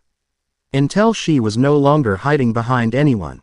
She was huge, a titan in the throne room, but her expression was that of a frightened child forcing herself to be brave. Her hands were clasped before her, her knuckles white. But her eyes, filled with tears, were fixed on Verus. Why you won't hurt them, she said, her voice growing stronger with every word. You won't hurt my family, or my kingdom. Verus stared at her, a predator re-evaluating its prey. This is not your decision to make, princess. You are a weapon, a resource. You do not get a vote. I am not a weapon. She cried, the words tearing from her throat with a decade of frustration behind them. I am Shirahoshi. I am the princess of the Ryugu kingdom. And Naruto-sama is not an invader. He is my friend. He is my savior. She took another deep, shuddering breath, her entire body trembling with the effort of her defiance. She looked at Naruto, and in his calm, steady gaze, she found the strength she needed. I was a prisoner in my own home for 10 years, she said, her voice now ringing with a nascent, queenly authority. And you, the world government, you did nothing. He gave me my freedom. And you want to put me in another cage. I will not let you. I will not go with you. It was her first true act of political will. Her first act of courage in the face of a direct threat. She wasn't just refusing, she was choosing. She was choosing her freedom. She was choosing her friend. Verus stared at her, his mind, which saw everything as a calculation, unable to process this variable. The asset was talking back. The weapon was refusing to be holstered. This emotional, illogical defiance was a flaw in his perfect plan, and it enraged him. The cold mask of the bureaucrat fell away, revealing the ruthless enforcer beneath. "I see," he said, his voice dropping to a deadly whisper. He reached up and tapped the communication device in his ear. "Commander Verus to the fleet. The negotiations have failed. The targets are hostile and are being harbored by the Ryugu Kingdom. Subjugation protocol is authorized." He looked at the royal family, at Naruto, and finally at Shirahoshi, his eyes filled with a cold, merciless fire. "Prepare for a hostile takeover. Phase 1 begins now." Chapter 4 End. Chapter 5. Abyssal Incursion. The order was given. On the 3 pristine white ships poised at the kingdom's entrance. Crews moved with silent, lethal efficiency. Gunports slid open, revealing the dark maws of advanced pacifista-grade cannons. Energy readings spiked as esoteric weapons, designed not to obliterate but to incapacitate on a massive scale, began to charge. Inside the Ryugu Palace, alarms blared, a frantic, echoing clang that signaled an imminent attack. The royal guards formed a protective shield around the throne. Their tridents pointed outward, a brave but futile gesture against the might of the world government's finest. King Neptune's face was a thundercloud of fury and despair. Fukabashi drew his blade, his eyes blazing with a warrior's defiance. Shirahoshi, having just found her voice, felt it stolen away again by a fresh wave of terror, her small act of courage seeming why about to bring ruin upon her entire kingdom. Hex Verus stood impassive amidst the chaos he had unleashed, his hand still pressed to the communicator in his ear, a conductor orchestrating a symphony of subjugation. The world had presented him with a problem, and he was applying the solution. It was a simple, brutal equation. Naruto's body was coiled, a spring of oceanic power pulled to its absolute limit. He wasn't looking at Verus anymore. He was looking past him, at the ships, calculating trajectories, feeling the energy they were gathering. He could fight them. He knew he could. He could feel the entire sea around the island. 1 billion tons of water he could wield as both shield and sword. But the cost of such a battle, the collateral damage to the island he had just sworn to protect, would be catastrophic. He was caught in a stalemate, a choice between 2 disasters. And then, a third disaster arrived, one that belonged to no equation Verus could have conceived. It started not with a bang, but with a tremor. A low, deep vibration that shuddered up from the seabed, from the dark and forgotten trenches far below the foundations of the island. It was not a natural earthquake, it felt sick. A spasm from a dying planet. Simultaneously, the soft, ambient light of the kingdom began to dim. From the lower districts, a tide of darkness began to rise, not a shadow, but a physical stain spreading through the water. A collective gasp, then a scream, then thousands of screams, rose from the citizens below, a chorus of pure terror that reached the throne room, overriding the sound of the alarms. A guard, his face pale and slick with sweat, burst onto the scene, his communications shell crackling. "Commander Fukabashi, the lower districts were being invaded. From below, the trenches, they're swarming." Verus's head snapped towards the grand balcony window. His cold, analytical eyes widened fractionally. He could see it now. A roiling, black tide of things pouring into the residential areas from the deepest access tunnels. It was a horde of sea life, but hideously wrong. Fish with bloated, cancerous growths and vacant, milky eyes. Crabs whose legs were twisted into jagged, unnatural spurs. Eels that moved with a twitching, spasmodic energy, their flesh sloughing off in ribbons of black slime. They were the same kind of corrupted abominations Naruto had fought, but this was not a single beast. This was an army. Worse than their appearance was the aura they projected. A palpable wave of cold, draining energy washed over the island. Where the horde passed, the vibrant, glowing coral bleached into a dead, skeletal white. The water grew murky and foul. Fishmen and merfolk caught in the initial wave cried out, not in pain, but in exhaustion, their strength, their very life force, being siphoned away by the encroaching tide of death. This was not a random animal attack. This was a coordinated, tactical invasion. Verus was frozen for a full second, his mind racing, processing the new, impossible variable. His mission was to secure 2 targets in the palace. His forces were aimed and ready to fire. But a new, unknown enemy was currently overrunning the very island his targets were on. His logic, which demanded order and control, was being assaulted by pure, unadulterated chaos. He had a choice: raise the palace as ordered, and risk the targets being killed or lost in the ensuing mayhem, thus failing his primary objective, or divert his forces to combat this new, horrifying threat, temporarily abandoning his mission but preserving the integrity of his targets. The pragmatist won. An asset destroyed was a mission failed. An asset temporarily allied with was a mission that could still be completed. All ships, hold your fire. He barked into his communicator. New hostiles detected. Class a biomorphic threat. All combat agents, prepare for deployment. Mission objective: contain the incursion. Protect the assets at all costs. But Naruto did not wait for Verus's strategic calculations. He didn't care about assets or objectives. He heard the screams of innocent people. That was the only variable that mattered to him. He was a golden-orange blur. He shot past Verus, past the stunned guards and princes, and dove from the balcony. He didn't glide or swim. He fell like a meteor, the water barely impeding his descent. He was a streak of defiant life plunging headlong into a tide of encroaching death. He landed in the main plaza of the lower district like a depth charge. The impact sent out a shockwave of pure, cleansing water, a perfect court circle of force that vaporized the first wave of corrupted creatures, turning them back into the black sludge from which they were formed. He stood in the center of the plaza, the citizens scrambling to get away behind him. The horde of abominations surging towards him from all sides. For a moment, he was a tiny island of warmth and color in an ocean of black, dead things. Then the island became a volcano.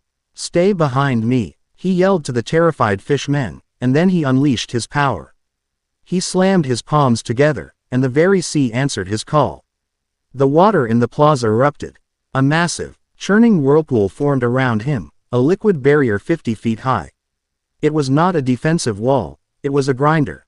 Thousands of the corrupted creatures were sucked into the vortex. They are unnatural forms torn apart by the sheer centrifugal force, reduced to nothing before they could even get close. From the top of the whirlpool, he launched his attack. He pointed a finger, and a spear of compressed water, harder and faster than any bullet, shot out and pierced through a dozen creatures in a single line. He swept his arm, and a blade of pressurized water, 100 feet long, scythed through the horde, bisecting hundreds. He was not just a warrior. He was a natural disaster, a force of nature turned against an unnatural one. The Neptune army, which had been in a desperate, losing retreat, rallied behind him. Inspired by his impossible power, they charged back into the fray, their tridents and swords finding new strength. From above, Verus watched, his face an unreadable mask. But his mind was a storm of recalibration. He had classified Naruto as a threat, a weapon to be contained. But what he was witnessing now was something else entirely. It was the planet's immune system fighting off a planetary infection. The raw, untamed scale of Naruto's power was beyond any of his projections. "Deploy," he commanded. From the white ships, his agents descended. They were not a clumsy army, they were a scalpel. A dozen figures in the same dark suits and masks as before, moving with the superhuman speed of Soru. They hit the edges of the horde where the Neptune army was struggling the most. Their effectiveness was terrifying. One agent would appear in a swarm of corrupted fish and unleash a flurry of Rankyaku kicks, sending arcs of cutting air through the water that dismembered dozens at a time. Another would stand his ground, his body hardening with Tekai, allowing the creatures to swarm him before unleashing a point-blank shockwave that obliterated everything in a 10-foot radius. They were efficient, ruthless, and they fought with a cold, detached precision that was the complete opposite of Naruto's wild, passionate power. Naruto was the heart of the defense, a blazing sun holding back the darkness. The CP Aegis agents were the orbiting blades, methodically cutting the enemy down piece by piece. The Neptune army was the line, holding the ground bought by these two unbelievable forces. But the horde was endless. For every 1,000 they destroyed, 2,000 more seemed to pour from the deep trenches. A creeping dread began to settle in. They could fight, but they couldn't win. The tide of death was infinite. Naruto felt it, too. He was pouring out immense power, but he could feel the sheer, overwhelming wrongness of his enemy. It wasn't just a collection of monsters. It was a singular will. A hungry, malevolent consciousness pushing them forward. He pushed himself higher, floating above the chaotic battlefield, trying to find a source, a general, a weak point. He saw it then. In the center of the largest wave of creatures was a beast larger than the others. It had once been a giant squid, but now it was a pulsating mass of black tentacles and 100 vacant, milky eyes. It wasn't fighting. It was pulsing, and with every pulse, a wave of corrupting energy washed over its own troops, making them stronger, more aggressive. It was a command unit. Naruto's eyes narrowed. He had his target. He shot towards it like a bullet, a streak of gold through the black swarm.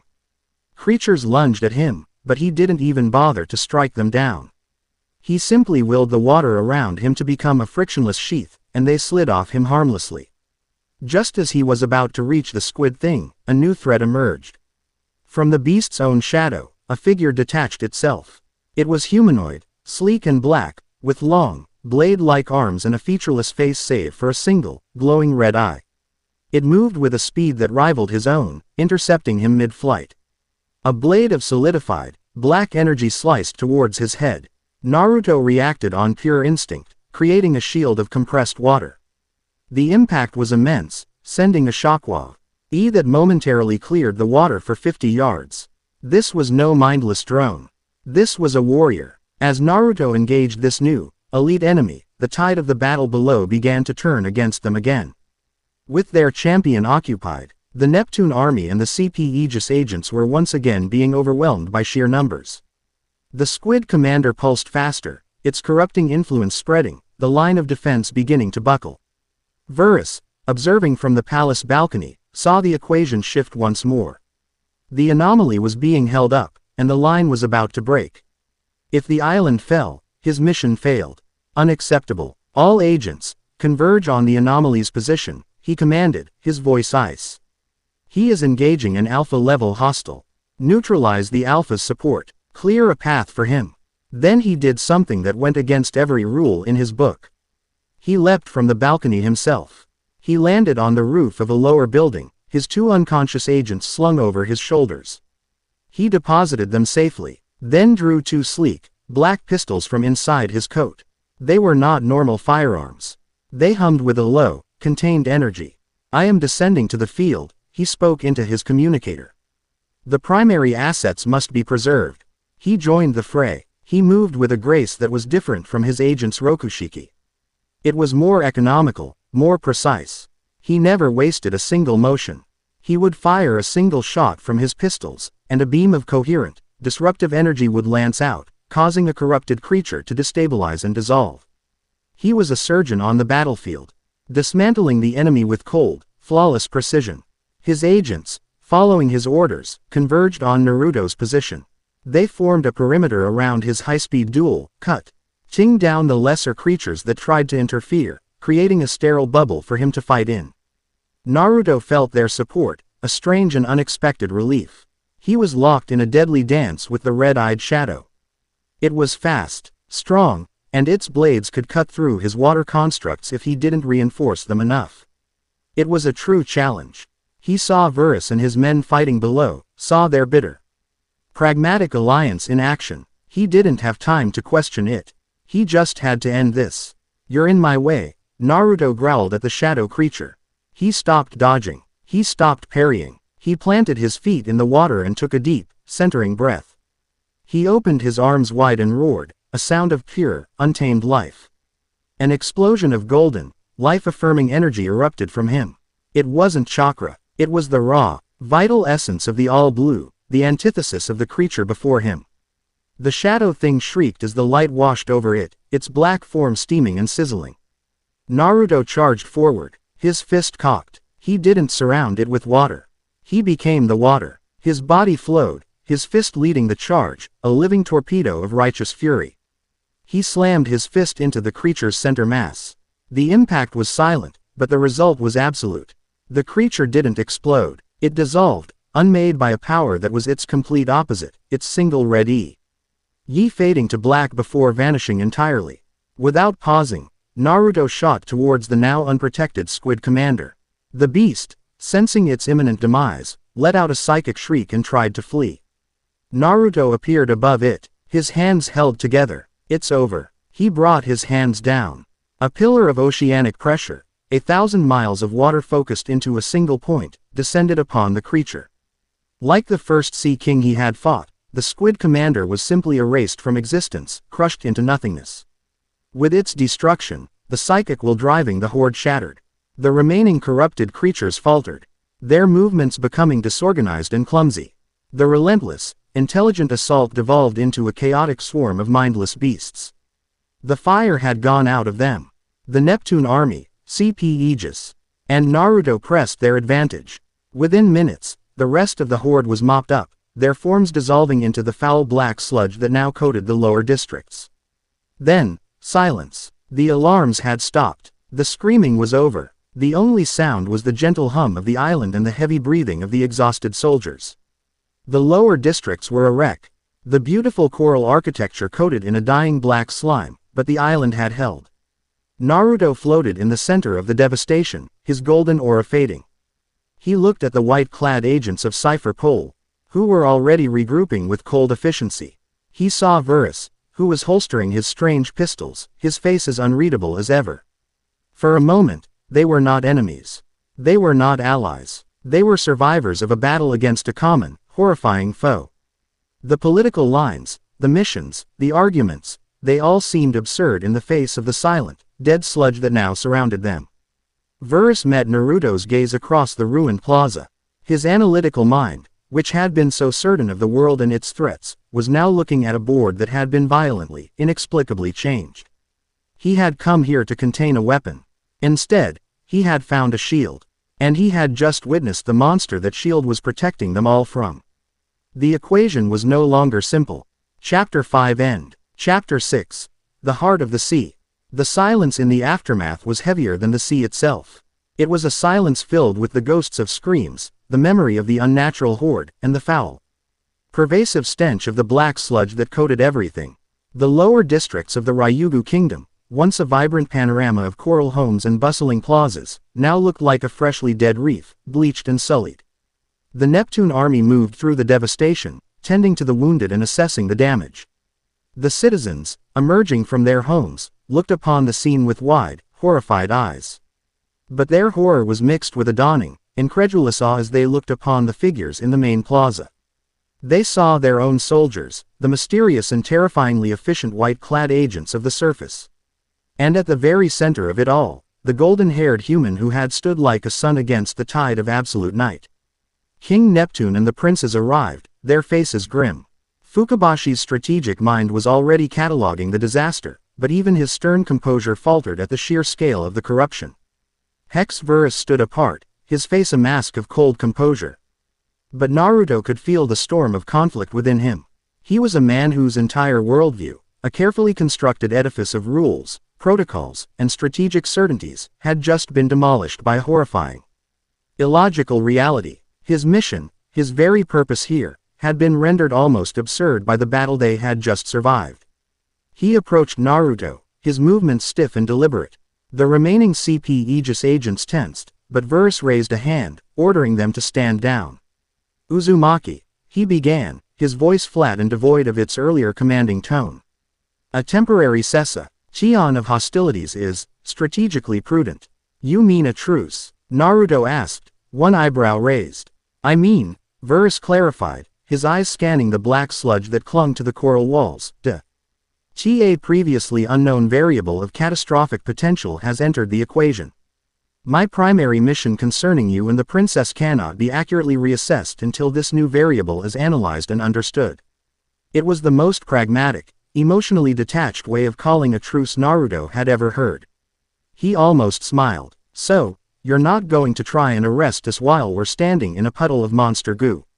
How considerate. Quote. Before Verus could formulate a retort, Naruto's expression sobered. He knelt down, touching the sludge with his fingertips. He didn't recoil. He closed his eyes, his senses extending not outwards, but downwards, deep into the foundations of the island. The smiles and sarcasm vanished, replaced by a chilling seriousness. It's not over, he said, his voice A low whisper that carried an alarming weight. This stuff, it's not just residue. It's still active. King Neptune floated closer. What do you mean, my boy? The attack wasn't about destroying the city, Naruto explained. His eyes still closed as he concentrated. That was just a distraction. The real attack was underneath. I can feel it. It's like a poison. They've planted something. A seed of that same dead energy. Right at the island's core. It's trying to corrupt the Eve tree's roots. The king's eyes widened in horror. The sunlight tree, Eve, was the lifeblood of Fishman Island, the source of its light and air. If its roots were poisoned, the entire island would die, a slow, suffocating death. Fukabashi's face went pale. Can we dig it out? Destroy it? No, Naruto said, standing up, his expression grim. It's not a physical thing I can just grab and smash. It's a spiritual cancer, and it's spreading. Brute force will only make it grow faster. A wave of despair washed over the royal family. They had survived the invasion only to be faced with a slow, inevitable execution. It was Ryuboshi, the thoughtful artist of the three princes, who spoke up, his voice hesitant. Father, do you remember the old songs? The legends Queen Otahime used to tell us. Neptune looked at his son, his brow furrowed. What legends, son? About the heart of the sea, Ryuboshi said, his eyes gaining a distant, mythical light. The story says that the island itself has a spirit, a consciousness, that is tied to the Eve tree's roots. They call it the soul of Ryugu. The legends say that in times of great sickness, when the island's light fades, only the true voice of the ocean can soothe its heart and sing the light back to life. All eyes in the throne room, where they had reconvened, turned to the one person in the world who fit that description. Shirahoshi, who had been listening with mounting terror, shrank back. But I don't know how to do that. I can only call the Sea Kings. I don't know how to talk to an island. Her self-doubt was a palpable thing, her fear threatening to overwhelm her. She was a princess, not a spiritual healer. The weight of her entire kingdom was being placed on her shoulders. And she felt them buckling. You can, Naruto said, his voice cutting through her panic. It wasn't a guess, it was a statement of absolute fact. His certainty was powerful it seemed to momentarily silence her fears. He turned to her, his blue eyes soft but intense. Your power, Shirahoshi, it's not just a loud voice. It's a connection. You don't just command the Sea Kings, you feel them. You feel their emotions. That's the real power of Poseidon. It's empathy on a scale no one else can understand. You just have to trust it. Trust yourself. He looked at the king. Where is it? This heart of the sea. King Neptune, his hope rekindled by Naruto's unwavering confidence, pointed a great, trembling finger towards the floor of the throne room. It is not a place we can swim to easily. It is a sacred grotto, directly beneath the Eve tree's central root. It is the most ancient and powerful place in our kingdom. Legend says it is where the first light of the island was born. The descent to the grotto was a silent, solemn procession. Naruto and Shirahoshi led the way, followed by the king and his sons. Verus, to everyone's surprise, insisted on coming as well, his justification being that he needed to observe the full capabilities of the assets. In reality, he needed to see what happened next, because the data he had gathered so far pointed to a conclusion so far outside his operational parameters that he had to witness it himself. The grotto was a place of profound, ancient beauty. It was a vast, circular cavern, and in its center pulsed a soft, warm light. The light emanated from a colossal, gnarled root, the very heartwood of the sunlight tree, Eve. The water here was different, warmer, and so clear it felt like breathing pure air. But the beauty was marred. Creeping up the central root and spreading across the gnarled floor were pulsating, black veins of the abyssal corruption. They moved with a slow, deliberate rhythm, like a diseased heart, and with every pulse. The grotto's warm light dimmed a little more. Shirahoshi gasped, her hand flying to her chest.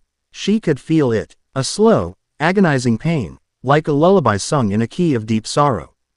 It was the spirit of her home, crying out in agony. I feel it, she whispered, tears welling in her eyes. It's so sad. I know, Naruto said softly, standing beside her. He could feel it too. A dissonance in the life of the sea, a note of pure despair. You have to help it.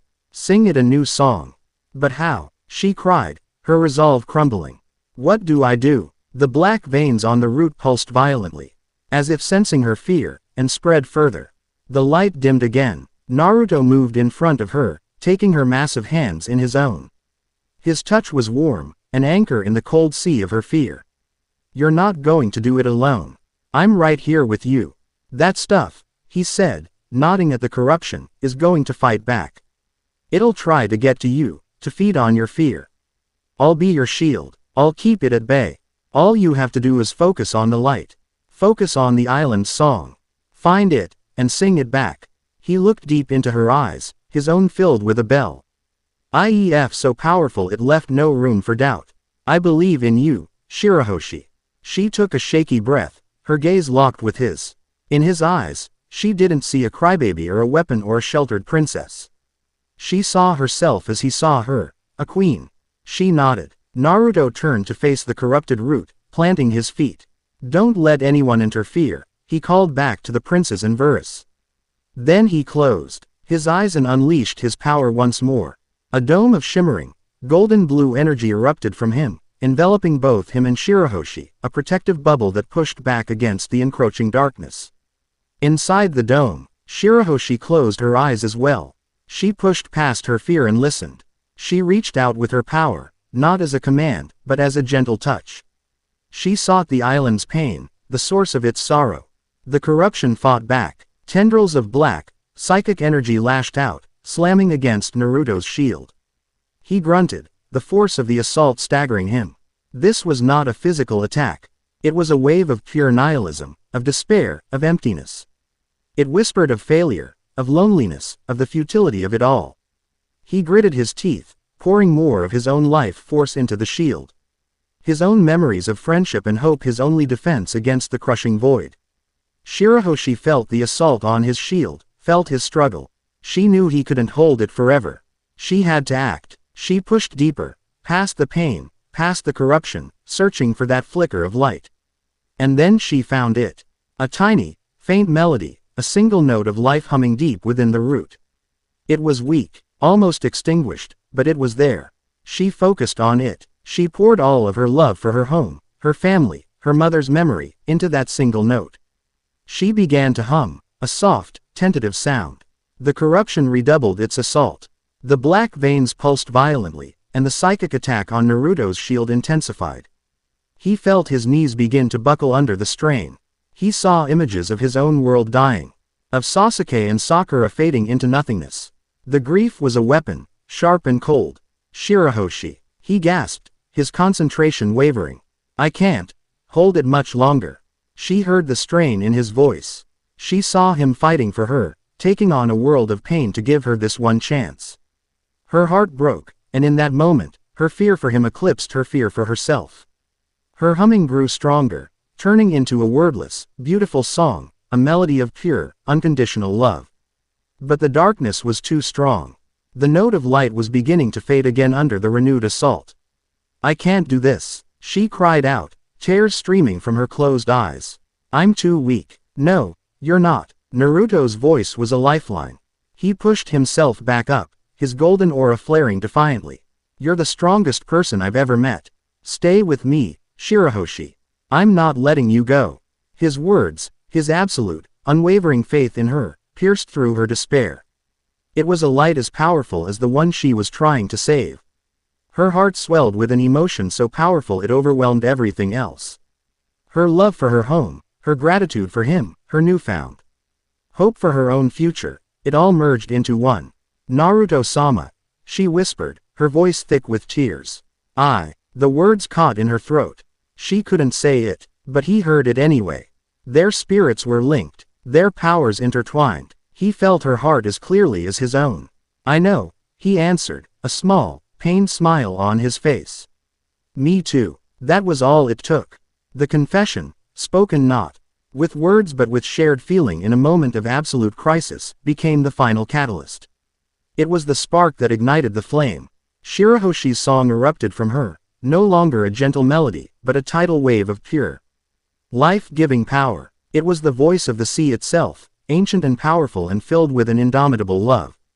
Their two powers, his guardian energy and her Poseidon song, resonated, synchronized, and merged into one. A brilliant, blinding wave of golden blue light exploded outwards from them. It was not a destructive force, but a cleansing one. The black veins of corruption sizzled and evaporated on contact. The psychic assault on Naruto's shield vanished, replaced by the warmth of Shirahoshi's song. The wave of light washed over the entire grotto, purging every last trace of the abyssal sludge, restoring the ancient coral to its pristine state. The central root of the Eve tree absorbed the energy, and its own internal light flared, growing from a dim pulse to a brilliant, life-affirming sun. In the heart of that light, as their powers crested, they both saw it. A shared vision burned into their minds. They saw a throne of black, obsidian-like rock, floating in an abyss of absolute nothingness. They saw a figure on that throne. Not a man, not a creature, but a being of pure, sentient darkness, a hole in the fabric of reality that radiated a cold, ancient intelligence. They felt its consciousness, a being of immense power and bottomless hunger, whose only desire was to see the vibrant, noisy world of life return to the perfect, silent peace of utter non-existence. And they heard its name, a whisper that echoed not in their ears, but in their souls. The Abyssal Sovereign. The vision faded. The light receded, leaving the grotto brighter and more alive than it had been in centuries. Naruto collapsed to one knee, exhausted but triumphant. Shirahoshi's song softened to a gentle hum, her tears now flowing from relief and joy. The island was safe. Its heart was beating strong once more. Outside the now faded energy dome, Hexverus stared, his mouth slightly agape, his mind utterly broken from its rigid, logical moorings. His sensors had gone completely haywire, registering an energy event that had no classification, a power surge that could have cracked the planet in half, but had instead been used to heal. He had come here to put a weapon in a box. But he had just watched that weapon, in concert with the anomaly, perform a planetary-scale exorcism. They weren't a trigger and a gun. They were the shield and the sword. And he, and the entire world, were standing behind them, utterly oblivious to the god of darkness they were holding at bay. His mission was not just irrelevant. It was wrong. Chapter 6 End. Chapter 7. Surface Tension. The light in the grotto was warm and vital, a testament to the miracle they had just performed. The heart of the island beat strong once more, its song a gentle, steady rhythm that calmed the frayed nerves of all present. Naruto was on his feet again, the worst of his exhaustion fading, replaced by the quiet hum of the living sea around him. Shirahoshi, her face stained with tears of relief, looked more regal and confident than ever before, as if she had finally grown into the immense power she wielded. Hexverus holstered his energy pistols, the metallic click echoing in the suddenly peaceful cavern. He approached the group, his movements as precise as ever, but the cold certainty in his eyes was gone, replaced by a deep, troubling complexity. He was a man adrift, his star chart of rules and regulations having been proven utterly useless against a cosmic storm. He stopped before Naruto and Shirahoshi, his gaze moving between the human anomaly and the Mermaid Queen. He gave a curt, stiff bow, a gesture so contrary to his previous demeanor that it stunned the princes into silence. My designation as commander of Cipher Pol Igus Zero, he began, his voice a low monotone, as if reciting a report to himself. My mission directive was the containment of two Class S threats. The data gathered over the last operational cycle has proven the initial threat assessment to be incomplete. Incomplete? Fukabashi scoffed, stepping forward protectively. You declared war on us. Your incomplete assessment nearly got us all killed. Verus didn't rise to the bait. He continued as if the prince hadn't spoken. A new hostile, designated Abyssal Sovereign, has been identified. This entity registers as a planetary or higher threat level.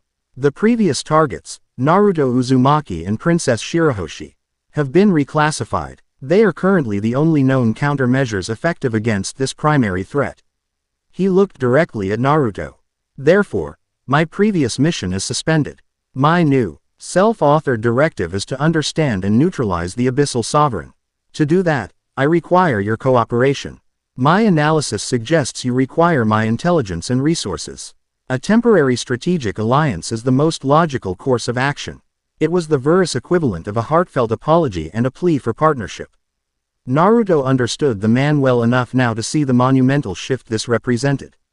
Verus was a creature of the system, and he had just declared himself a free agent in defiance of it.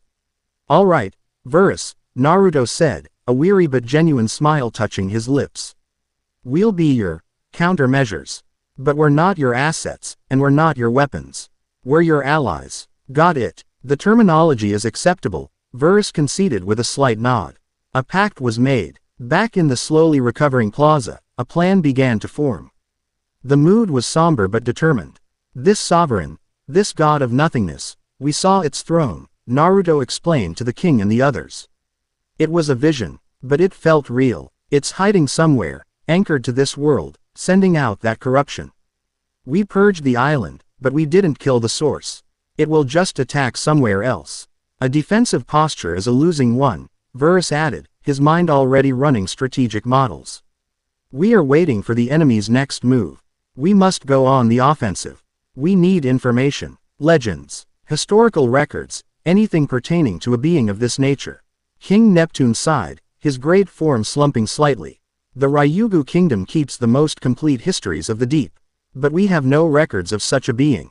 This feels older, more primordial than the sea itself. Then the records we need aren't here," Naruto concluded, his gaze turning upwards, towards the distant, shimmering surface of the ocean far above. "We have to go to the surface. To the new world. That's where the grand line ends, where the most powerful and strangest things in this world congregate. If anyone knows about a god-like being of darkness, it'll be there." The words sent a tremor of fear through Shirahoshi. The surface. The world of scorching sun and cruel humans, the source of all the stories that had given her nightmares as a child. A world that, until a few days ago, she had never even dreamed of seeing. "It is a dangerous notion," Fukabashi said, his hand resting on his sword. "The surface world, it is not kind to our people. And Shirahoshi, your identity as Poseidon is now known. The moment you surface, every pirate, every bounty hunter, the marines, they will all come for you. She won't be alone," Naruto said, his voice leaving no room for argument. He turned to her, his expression softening. He didn't command her or try to persuade her. He simply asked, "Shirahoshi, this has to be your choice. We can stay here and protect this island, or we can take the fight to the enemy. But I won't make you go anywhere you don't want to be." It was the ultimate test. Her entire life, choices had been made for her. To stay in the tower. To be protected. To be hidden. Now, the most important decision of all was hers alone. She looked at her father and brothers, at the kingdom she loved. Staying here meant keeping them safe, but it also meant waiting for the darkness to return. Then she looked at Naruto, who had given her her freedom, and then asked her what she wanted to do with it. He wasn't just offering to protect her body, he was protecting her will. A new strength, forged in the heat of the last few days, solidified within her. Her fear was still there, a cold knot in her stomach. But it was no longer her master. I will go," she said, her voice quiet but firm, shocking everyone, including herself. "The sovereign, it hurt my home. I felt its pain. I will not hide and wait for it to come back. I will go with Naruto-sama, and we will stop it." In that moment, she was no longer just a princess. She was a queen, making her first decree. The journey to the surface was an experience of breathtaking wonder. A massive, state-of-the-art coating bubble, crafted by the best shipwrights on the island and reinforced by Verus's technology, encased a large, open-decked vessel. It was large enough to accommodate Shirahoshi comfortably, her massive tail submerged in a pool that constituted most of the lower deck. She, Naruto, King Neptune's 3 sons, who had insisted on coming as their princess's royal guard, and Verus's small, grim-faced crew of CP Aegis agents were the sole passengers. As the ship ascended, the world outside the bubble transformed. The crushing, beautiful darkness of the deep gave way to a twilight blue, then a vibrant azure. Schools of fish, thousands strong, shimmered past like living rivers of silver. Giant sea turtles drifted by with ancient grace. Then, they breached the surface. For the first time in her life, Shirahoshi saw the sun. It was not the gentle, filtered light of the Eve tree. It was a brilliant, dazzling sphere of pure golden fire in a sky of impossible blue, dotted with clouds like puffs of spun sugar. The light poured into the bubble, warm and alive, and she felt its heat on her skin. It was the most beautiful, most powerful thing she had ever witnessed. Tears streamed down her face, tears of such profound joy that everyone on deck fell silent, giving her the moment. Naruto stood by the railing beside her, watching her watch the sky. "Worth the trip?" he asked softly. She couldn't find the words. She just reached out, her colossal hand gently cupping the air as if she could hold the sunlight. "You told me about it. But the stories, they weren't big enough." He smiled. "Nothing ever is." Their moment was a small, perfect island of peace in the vast ocean. The confession in the grotto hung between them. Unspoken but utterly present, it wasn't a source of awkwardness, but of a quiet, unshakable strength. They knew where they stood with each other, and for now, that was enough. They set course for the Sabayati archipelago, the last stop before the New World and a notorious hub of information. Verus, ever the pragmatist, had a contact there, a shadowy information broker who knew the undercurrents of the world better than anyone. As they sailed, Naruto found himself in an unexpected conversation with the Cipher Pole commander. They stood on the deck, watching the endless blue roll by. "You're taking a huge risk, Verus," Naruto said. "Going against your bosses, declaring their biggest secret weapon your ally. They're not just going to let that slide." "My superiors operate on data," Verus replied, his gaze fixed on the horizon. "My report will be unequivocal. The sovereign is a greater threat than any internal political instability. The logical course of action is to utilize you. They will see the logic. And if they don't..." Verus was silent for a moment. "When I was a boy, my home island was in the North Blue. It was a peaceful place. A man ate a devil fruit he found.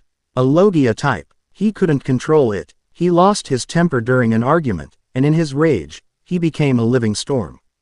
The entire island was scoured from the map. I was the only survivor, adrift at sea for days." He looked at Naruto, his slate-gray eyes holding a flicker of a long-dead fire. "I am not a monster, Uzumaki. I am a physician. I witnessed a disease called unaccountable power. And I have dedicated my entire life to finding a cure. My methods are ruthless because the disease is terminal. I believed you and the princess were the ultimate outbreak. My diagnosis was wrong." He paused. "But I was not wrong about the disease." Naruto finally understood. Verus wasn't a fanatic loyal to the world nobles. He was a fanatic loyal to his own mission, a mission born from a profound trauma. He was a man who would burn down a village to save the world, because he had seen a world burn. Their arrival at Sabayati was jarring. The archipelago was a bizarre and wondrous sight, with its giant mangrove trees forming the islands, their roots reaching deep into the sea. But the moment they docked at a secluded cove, the ugliness Verus had warned of became apparent.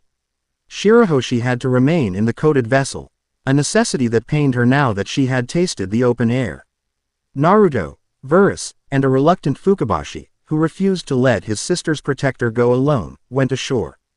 The instant Fukabashi, a proud shark-fish man, set foot on the island, the atmosphere shifted. People stared. They pointed. Whispers followed them, ugly words like fish face and monster carried on the wind. A group of swaggering bounty hunters blocked their path, leering at Fukabashi. "Look what washed up. That'll fetch a high price at the human auction house," one of them sneered, drawing a rusty cutlass. Fukabashi's hand went to his sword, his face a mask of cold fury. But before he could act, the bounty hunter's legs gave out. He collapsed to the ground, his eyes wide with confusion. The two men beside him followed suit a second later, all three of them lying paralyzed on the ground. Naruto stood over them, his fingers still extended.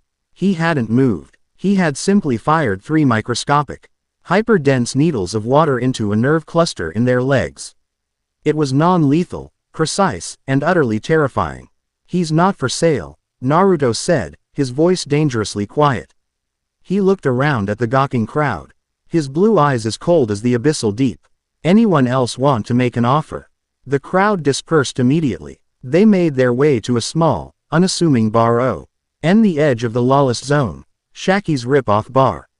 The woman behind the counter, Shaki, was timelessly beautiful, a cigarette dangling from her lips as she polished a glass. Her eyes, sharp and intelligent, took in the strange group, a grim-faced fishman prince, a rogue top-tier government agent, and a blonde kid who radiated more power than a Buster Call, and she didn't even blink. "Well now," she said with a knowing smile. "You're not the usual riff-raff. What can I get for you?" "Information," Verse said, getting straight to the point. "We're looking for lore, myths, anything pertaining to an entity of primordial darkness. A being that consumes life. A god of the void." Shaki's smile didn't falter, but her eyes grew serious. "That's a heavy topic for a sunny afternoon. Information like that, it's not just expensive. It's dangerous. Things that old don't like being talked about." Before she could continue, the entire bar suddenly became blindingly bright. A beam of pure, golden light shot down from the sky and slammed into the ground just outside the bar's entrance, kicking up a cloud of dirt and grass. Naruto, Verus, and Fukabashi were outside in an instant, their guards up. Standing in the small crater, a tall, thin man in a yellow and white pinstripe suit was adjusting his sunglasses. He had a lazy, almost bored expression on his face. It was Admiral Kizaru. "Ooh, scary," the Admiral said, his voice a slow, drawn-out drawl. He looked past them, his gaze settling on the coated ship in the cove. A giant mermaid princess, a rogue cipher pole commander, and a little boy who makes a very big splash. "You've all been very, very naughty." He raised a hand, and the tip of his finger began to glow with a terrifying, condensed light. "Fleet Admiral Sakazuki is quite cross. He sent me to bring you all back to Marineford for your punishment. I'd recommend coming quietly. It's all so very troublesome otherwise." Chapter 7 End. Chapter 8. The Crimson Fleet. Kizaru's why drawl was a chilling counterpoint to the incandescent death gathering at his fingertip. The air itself seemed to grow thin and sharp around him, buzzing with contained energy. Behind Naruto, Fukabo's drew his blade with a ringing hiss of steel, its sound swallowed by the Admiral's overwhelming presence. Verus, ever the pragmatist, had already taken a step back, his energy pistols now in his hands. His mind calculating angles and probabilities at a furious pace. Now, no need for such scary faces," Kizaru chirped, a lazy grin spreading across his face. "If you just hand over the big mermaid, perhaps I'll only have to turn this nice young man into a smoking crater. It's the best deal you'll get today." Naruto didn't waste time with a retort. He acted. He stomped his foot, and the very air around them, thick with the humidity of the mangrove swamp, condensed in an instant. A dense, swirling fog erupted from the ground, blanketing the clearing in a soupy, white veil. It was a classic shinobi tactic, updated with a power Kizaru couldn't have anticipated. The Admiral's glowing finger finally unleashed its power. A beam of pure, searing light, the Yata no Kagami, shot forward, and to create a path of light for him to travel on. But as it entered the super-condensed mist, its path bent and scattered, the focused beam refracting into 1,000 lesser beams that shot off in harmless directions, carving smoking lines into the giant mangrove trees. "Ooh," Kizaru's voice drawled from within the fog. "Clever. You're making things misty." Before the words had even finished echoing, a brilliant flash erupted from the fog to Naruto's right. Kizaru was reforming, his leg already a blade of pure light, the Amano Murakumo sword, swinging for Naruto's head. He was impossibly fast, moving at the very speed his element defined. But Naruto wasn't tracking him with his eyes. He was feeling him. Kizaru's Logia form, for all its intangibility, still had a presence, a heat, an energy that displaced the water in the air. Naruto's senses, connected to every drop of moisture, felt the Admiral's reformation a microsecond before it was complete. Naruto didn't try to block. He spun, not away, but into the attack. He thrust his palm forward, and a perfect, basketball-sized sphere of water materialized in the air between him and the light sword. It was not normal water. It was compressed to an impossible density, its very structure warped by his power. Kizaru's light sword struck the sphere and, instead of passing through or making it explode, the blade of light bent.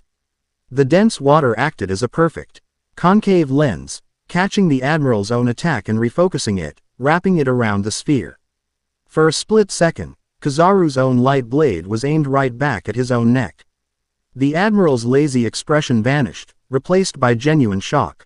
He was forced to dissolve his form and retreat, dematerializing into a shower of golden particles to avoid decapitating himself with his own attack. My, Kizaru's voice echoed from a dozen places at once as the fog swirled. That's quite a trick. Fukabashi stared, his mind struggling to process what he'd just seen. Naruto hadn't overpowered the admiral. He had used physics as a weapon. Verus, however, understood completely. He's not fighting the man, he muttered, his analytical mind alight. He's fighting the element. He raised his pistols. Uzumaki. I can disrupt his form, but only for a moment. Create an opening. Naruto didn't need to reply. He felt Verus's intent. He stomped his foot again, and time the ground beneath Kizaru's last known position erupted. A geyser of superheated water shot into the air, instantly turning the dense fog into a scalding, high-pressure steam cloud. Kizaru's form flickered, the intense heat and chaotic molecular motion of the steam disrupting his ability to cohere. It was the opening Verus needed. 2 shots, silent and swift, fired from his pistols. The energy beams weren't destructive. They were laced with a specific frequency, a disruptive charge designed to interfere with devil fruit energy signatures. The beams struck the cloud of golden particles, and for the first time, Kizaru was forced into his physical form with a grunt of pain, a tangible body in the heart of the steam. Naruto was already there. He wasn't aiming to kill. He was aiming to end the fight. His fist, encased in a swirling gauntlet of high-pressure water, slammed into the admiral's chest. The blow should have sent him flying into the next mangrove grove. But Kizaru was an admiral for a reason. He managed to turn just enough of his body back into light to absorb the worst of the blow, but the force was still immense. He shot backwards, crashing through several smaller trees before coming to a stop. His pristine suit now smudged and torn. The battle had lasted less than a minute, but the message was clear. Naruto was not some rogue powerhouse Kizaru could casually eliminate. He was a strategic and elemental counter to the admiral's seemingly invincible power. Kizaru slowly picked himself up, dusting off his suit. The lazy grin was gone, replaced by a cold, serious expression. So troublesome, he sighed. I suppose I'll have to stop playing around. As if on cue, a sound began to echo from the horizon. The deep, deafening report of cannon fire. Not one cannon, but hundreds. On the edge of the archipelago, a fleet of marine warships had emerged from the haze, their cannons firing in unison. It was a buster call. 10 warships, led by 5 vice admirals, AFL. EET with the sole purpose of wiping islands from the map. They weren't just here to capture them. They were here to ensure nothing was left. Their initial barrage was not aimed at the combatants on the island, but at the sea around Shirahoshi's coated vessel, creating a cage of explosions and tumultuous water to prevent her escape. Naruto's head snapped towards the sea, his eyes widening in fury. As he saw the fleet moving to encircle his friends, Kizaru used his distraction, firing a volley of light bullets, the Yasukani sacred jewel. Dozens of searing projectiles of light rained down. Naruto abandoned his fight with the admiral in an instant, appearing in a flash of displaced water between the incoming attack and the path to the shore. He threw his arms out, and a colossal wall of spinning water, a vertical whirlpool, rose from the sea. The light bullets plunged into it, their energy diffused and scattered by the churning vortex. You can't fight us both, little boy, Kizaru drawled. Appearing on the mast of the lead warship, his arms crossed. The fleet began to close in, its cannons reloading, its guns trained on the single, defiant figure and the bubble ship he was protecting. His situation was now overwhelmingly grim.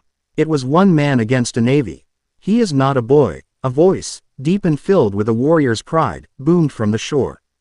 Fukabashi, with Ryuboshi and Manbashi now beside him, stood ready. Their weapons drawn. He is our ally. Verus and his agents stood on the other side, their white coats stark against the green of the trees, their weapons aimed at the fleet. The world government has made a grave strategic error, Verus stated calmly, a declaration of his final, irreversible treason. But even with their help, they were hopelessly outgunned. Naruto felt the immense pressure of the situation. He could feel the thousands of marines on the ships, the heat of their cannons, the cold intent of the vice admirals. He could feel Kizaru, a beacon of lethal light, waiting for an opening. And behind him, he could feel Shirahoshi's terror, a frantic, hammering pulse that tore at his heart. He gritted his teeth and expanded his senses, his will. He reached out, not just to the water around him, but to the entire sea around the archipelago. He would sink them all if he had to. He raised his hands, and the ocean began to churn. The sea level around the fleet began to drop as he pulled vast quantities of water into two colossal, swirling vortexes. He was gathering the sea itself into two giant fists to smash the fleet to splinters. It was a feat of power that made the sky itself seem to darken. The vice-admirals on the decks of their ships stared in horror, their bravado evaporating in the face of a man who treated the ocean as his personal weapon. But it was taking everything Naruto had. His focus was stretched to its absolute limit, maintaining the shield against Kizaru's pot shots while simultaneously gathering a literal ocean of water. He was a god holding back the apocalypse, and the strain was immense. Kizaru saw it. He knew this was his chance. He became light, a single, blindingly fast streak aimed not at Naruto, but at the one place Naruto couldn't defend without dropping his attack, Shirahoshi's ship. Inside the bubble, Shirahoshi watched, her hands pressed against the coating, her eyes wide with terror. She saw the fleet, the explosions, the impossible battle her friends were fighting for her. And she saw Naruto, his face a mask of pure, agonizing strain as he held back an entire navy. Then, she saw the streak of golden light, the admiral, coming right for her, for them. She knew Naruto would have to move to intercept it. She knew he would have to abandon his attack, take the full force of the admiral's blow, and that it might kill him. Her love for him, a force that had healed her island, now became a fire that burned away the last vestiges of her fear. Her terror for herself vanished, replaced by a ferocious, all-consuming terror for him. The crybaby princess was gone. In her place, a queen spoke. Her voice wasn't a scream. It was a command, a plea that echoed not in the air, but in the very soul of the deep. It was a call filled with love, desperation, and an authority that had slept for 800 years. Please, help him. The effect was instantaneous. The sea, which had been churning under Naruto's command, suddenly went still. An eerie, profound silence fell over the archipelago. Then, the ocean began to boil. Not from heat, but from a pressure coming from below. The water around the marine fleet began to bulge upwards. Kizaru, halfway to Shirahoshi's ship, stopped dead, his light form wavering as he stared down at the sea in disbelief. The vice-admirals on their decks gripped their railings, their faces draining of all color. Then, they rose. Colossal shadows, larger than any warship, larger than any island, ascended from the abyssal depths. First 1, then 5, then 20. Sea kings. Not the mindless, corrupted beasts from Fish-Man Island. These were the true rulers of the ocean, ancient, intelligent beings the size of mountains. A giant, serpentine dragon with eyes like molten gold. A frog the size of a fortress, with a crown of coral. A colossal sea turtle carrying an entire ecosystem on its back. They surfaced around the fleet, their immense bodies dwarfing the warships, casting the entire archipelago in shadow. Their ancient, wise eyes, each one larger than a battleship, all focused on the fleet with a cold, silent judgment. They had heard the voice of their queen, and they had answered. On Sabayati, pirates, bounty hunters, and citizens who had been watching the battle from afar simply fell to their knees, their minds unable to process the mythological scale of what they were witnessing. The world had just learned that the legends were true. An ancient weapon had been awakened. Kizaru hung in the air, his lazy demeanor completely gone, replaced by a look of cold, hard calculation. He looked at Naruto, who now stood with an army of gods at his back. He looked at the Sea Kings, any one of which could annihilate his entire fleet with a single, casual movement. He looked at the giant mermaid princess, now surrounded by her subjects, the true sovereign of the seas. His mission was no longer just a failure. It was a strategic impossibility. So very, very troublesome. Kizaru muttered to himself. He turned into a single particle of light and vanished, retreating from a battle that was well and truly lost. The marine fleet was left helpless, adrift in a forest of living mountains. A huge, eel-like sea king, its voice a deep, resonant rumble that shook the very air, spoke, its words understood not by the ear, but by the heart. Our queen has bid you leave. You will not be asked again.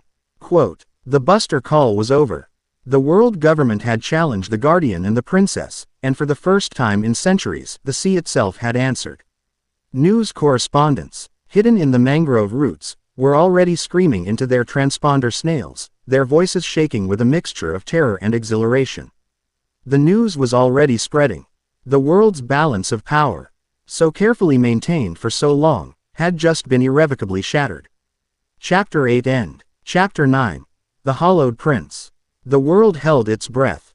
On the shores of the Sabayati archipelago, a stunned silence had fallen, broken only by the frantic clicking of Den Mushi cameras and the whispered, awestruck commentary of journalists broadcasting the impossible sight to the four corners of the world. A buster call, the world government's ultimate symbol of indiscriminate power, had been halted. Not just halted, but rendered utterly impotent, caged by an army of living mountains that had risen from the deep at the call of a girl. The Marine Fleet, a collection of the world's most advanced warships, now looked like bathtub toys floating in a pond of titans. They turned, slowly and carefully, and began their shame-faced retreat, escorted by the silent, watchful gaze of the Sea Kings. On the deck of their vessel, the atmosphere was thick with a gravity that seemed to bend the very air. Fukabashi, Ryuboshi, and Manbashi stared at their sister not just as a sibling, but as a force of nature, their protective instincts now mixed with a profound sense of awe. Verus was silent, his face a slate wiped clean of all previous convictions. He was observing the birth of a new era, and all his manuals had just become obsolete. Shirahoshi herself was trembling, looking at her own hands as if they belonged to someone else.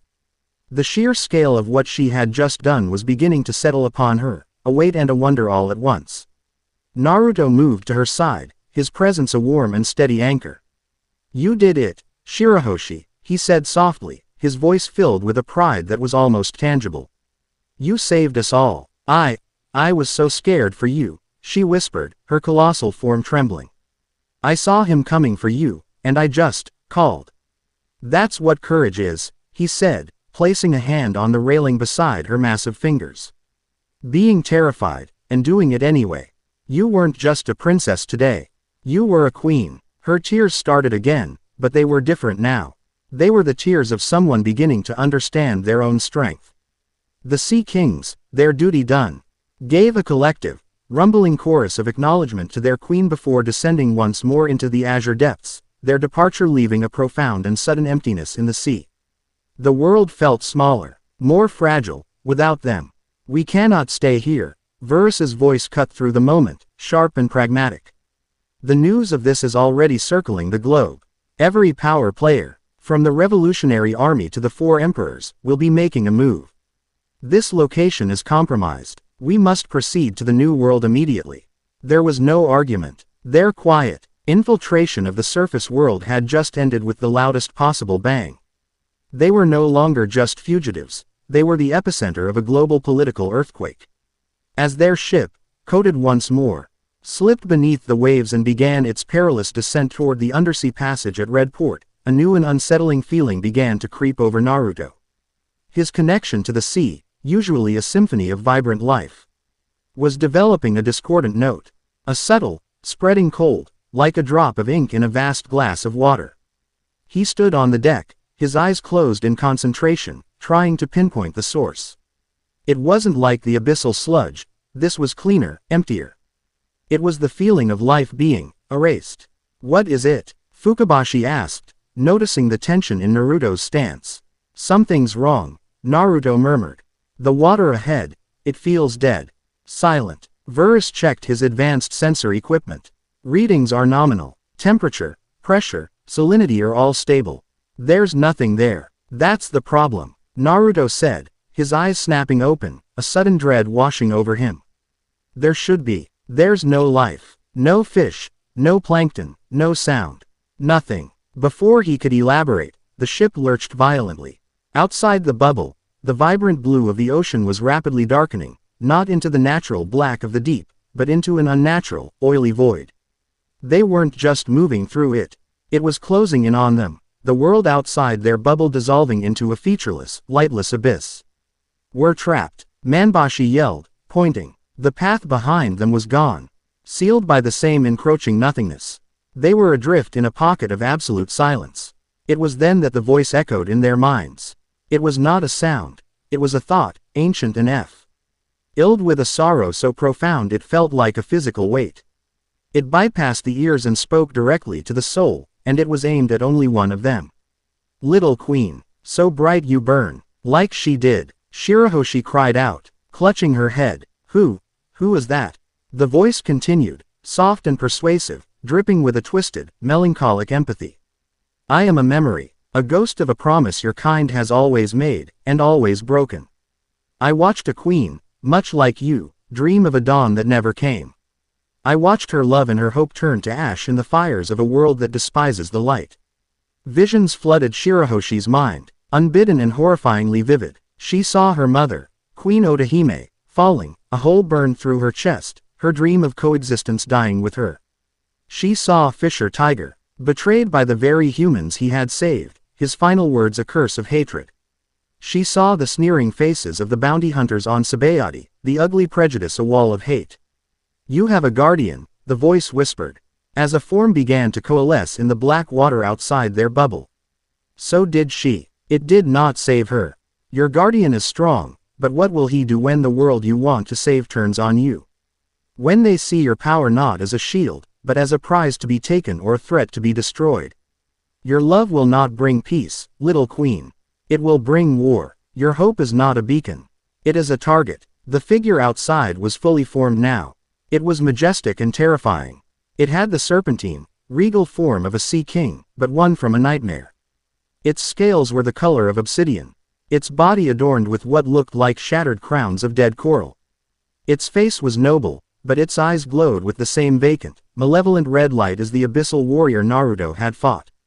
It was a prince of the sea who had long ago surrendered his kingdom. Who are you? Fukabashi demanded, holding a protective arm in front of his sister. The hollowed prince's voice now filled all their minds. But its focus remained on Shirahoshi. I am the truth you are running from. I offered my loyalty to a queen who promised the sun. I received only a century of darkness. I have seen the cycle, again and again. Hope, struggle, betrayal, despair. There is only one way to break the wheel, little queen. One true peace. The perfect, silent peace of the void. The abyssal sovereign offers this gift. No pain, no fear, no hope, and thus, no disappointment, only silence. He was not trying to kill her. He was trying to break her spirit. He was using the undeniable truths of her people's suffering to poison her newfound courage. Shirahoshi was trembling, the visions he was forcing on her, the logic of his despair, overwhelming her. The song of life in her heart began to falter. Naruto watched, his heart aching with a furious helplessness. He couldn't fight visions. He couldn't punch an ideology. The hollowed prince turned his glowing red eyes to him. And you, guardian, you radiate life like a star. But stars, too, eventually die and collapse into nothing. You cannot protect her from the truth. The prince phased through the coating of the bubble as if it weren't there. He stood on their deck, a being of pure, concentrated nihilism. The very air around him grew cold. Get away from her, Naruto growled, stepping in front of Shirahoshi. I have no quarrel with you, little flame, the prince projected. But you stand in the way of her salvation. He raised a hand, and the empty space around his fingers seemed to solidify into a blade of pure vacuum, a sliver of nothingness that distorted the light around it. He slashed. Naruto reacted, raising a wall of water. But the blade of vacuum didn't cut the water. It unmade it. The water wall vanished where the blade passed, ceasing to exist. The attack was aimed at Shirahoshi. Naruto was forced to abandon his position and physically tackle her out of the way, the vacuum blade slicing through the deck where she had been. Verus, Naruto yelled. Get her out of here. Verus and the princes were already moving, trying to get the terrified princess to the ship's interior. The hollowed prince raised his other hand, and a sphere of the same crushing emptiness formed. Flying towards them to cut off their escape, Naruto appeared in its path, creating a Rasengan, not of chakra, but of pure, swirling life force from the sea. He slammed it into the sphere of nothingness. Life and anti-life met. There was no explosion, only a violent, silent cancellation, a screech of reality tearing and repairing itself that left Naruto staggering. His powers were dampened here. In this dead zone, every attack took more out of him than it should. The hollowed prince was a whirlwind of deadly grace, his vacuum blades slicing the air, forcing Naruto into a desperate defense. He was faster, stronger, and his power was a perfect counter to Naruto's. For every gallon of water Naruto summoned, the prince could unmake two. Your struggle is pointless. The prince's voice echoed in his head, a relentless psychic assault. You were one small life, fighting against the concept of entropy itself. Everything ends. Everything dies. Why prolong the agony? Naruto was being beaten back. A vacuum blade caught his arm, not cutting the flesh, but erasing a line of it, leaving a cauterized, bloodless wound that screamed in protest. He gritted his teeth, the pain a distant thing compared to the psychic pressure. He could feel Shirahoshi's spirit fading. The prince's words were a poison, and she was succumbing. Her connection to the living sea was being severed by this pocket of death. He was losing. They were losing. The prince cornered him against the ship's mast, a blade of nothingness pointed at his throat. It is over. Soon, she will understand. She will join us, and she will finally be at peace. Naruto looked past the prince, at Shirahoshi, who was huddled on the deck, weeping, her light dimming. He saw the despair in her eyes. It was the despair the prince was offering as a cure. And in that moment, something inside him broke. Not his spirit, his restraint. He started to laugh, a dry, ragged sound. The prince tilted its head. You find your end amusing, little flame. I'm not laughing at my end. Naruto gasped, a fierce, desperate grin spreading across his face.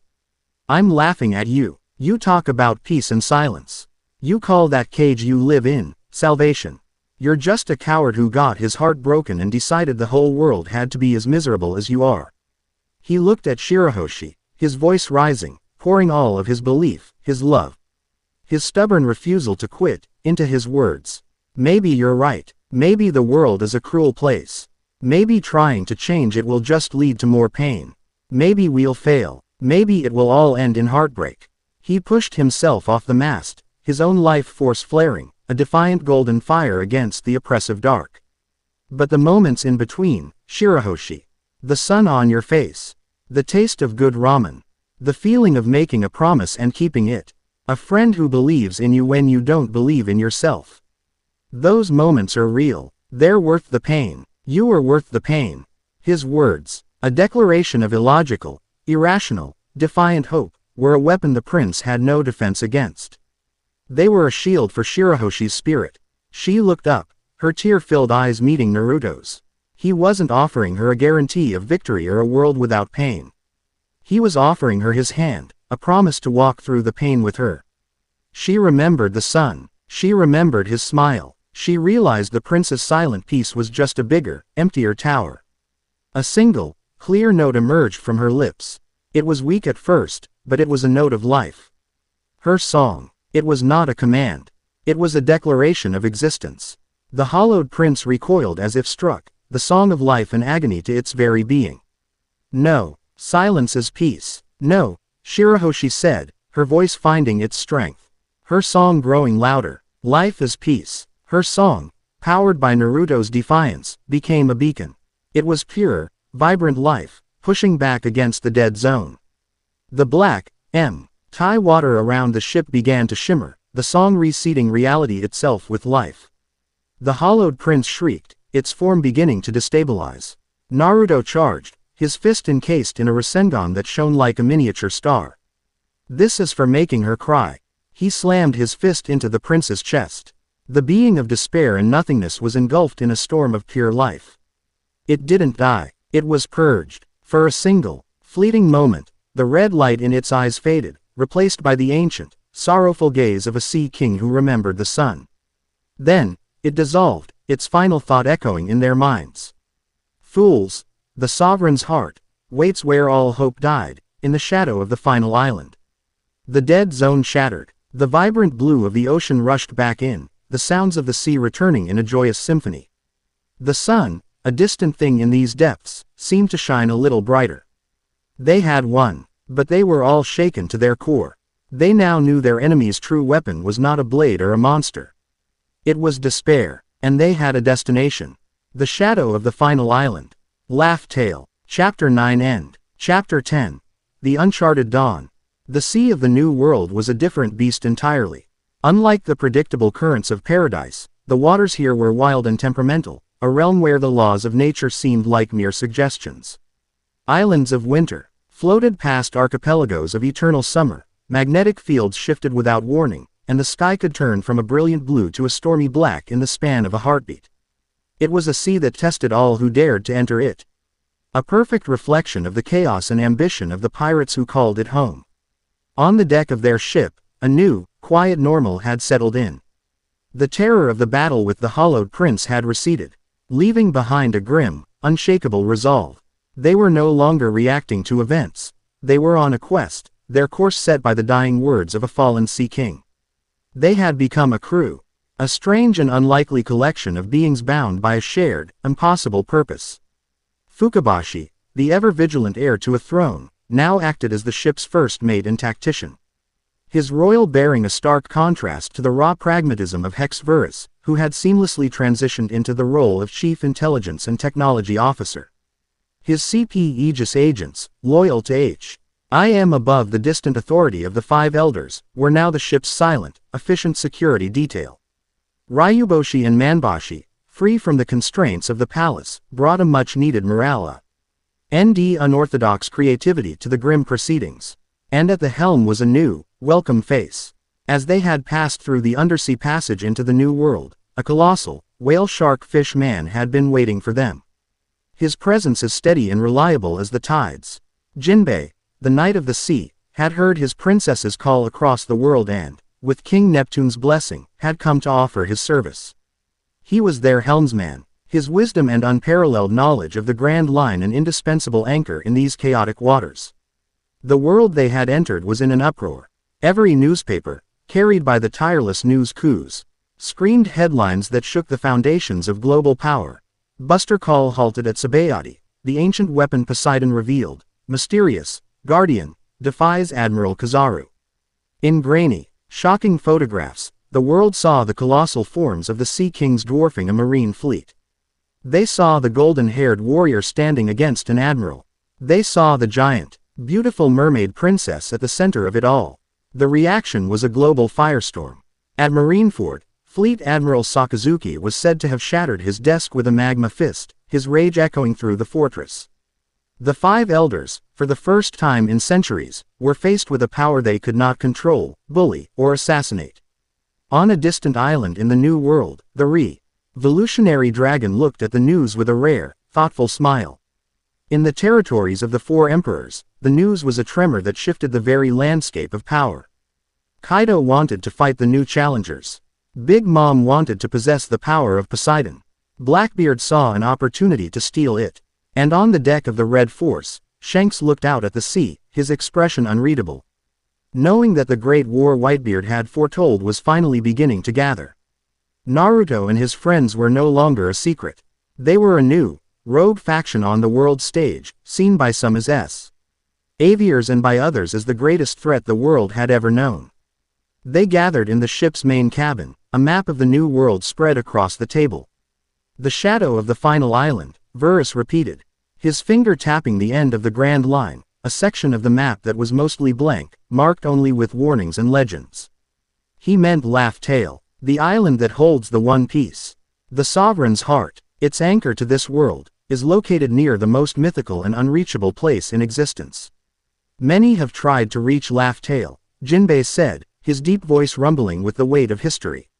All have failed. It is not a place you can simply sail to. You need the four-road poneglyphs to pinpoint its location. A task that took the Pirate King himself decades. We don't have decades, Fukabashi stated grimly. The Sovereign will not wait for us to go on a treasure hunt. We might not need the poneglyphs, Naruto said, his gaze distant. He looked at Shirahoshi. The hollowed prince was a Sea King from the Void Century. He knew where the island was. The Sea Kings, they are ancient.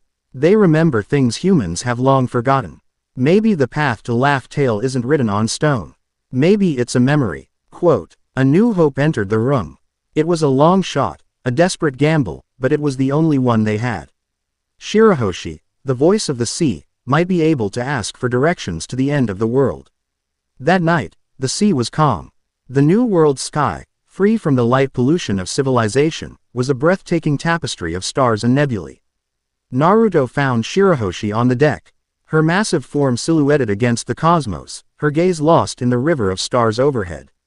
He floated up to the railing beside her, the silence between them comfortable and deep. "It's beautiful," she whispered, her voice filled with a quiet wonder that had not been dimmed by the horrors they had faced. "All this time, I was so afraid of the world. And now the world is afraid of you." Naruto finished gently. She looked down at him, her blue eyes reflecting the starlight.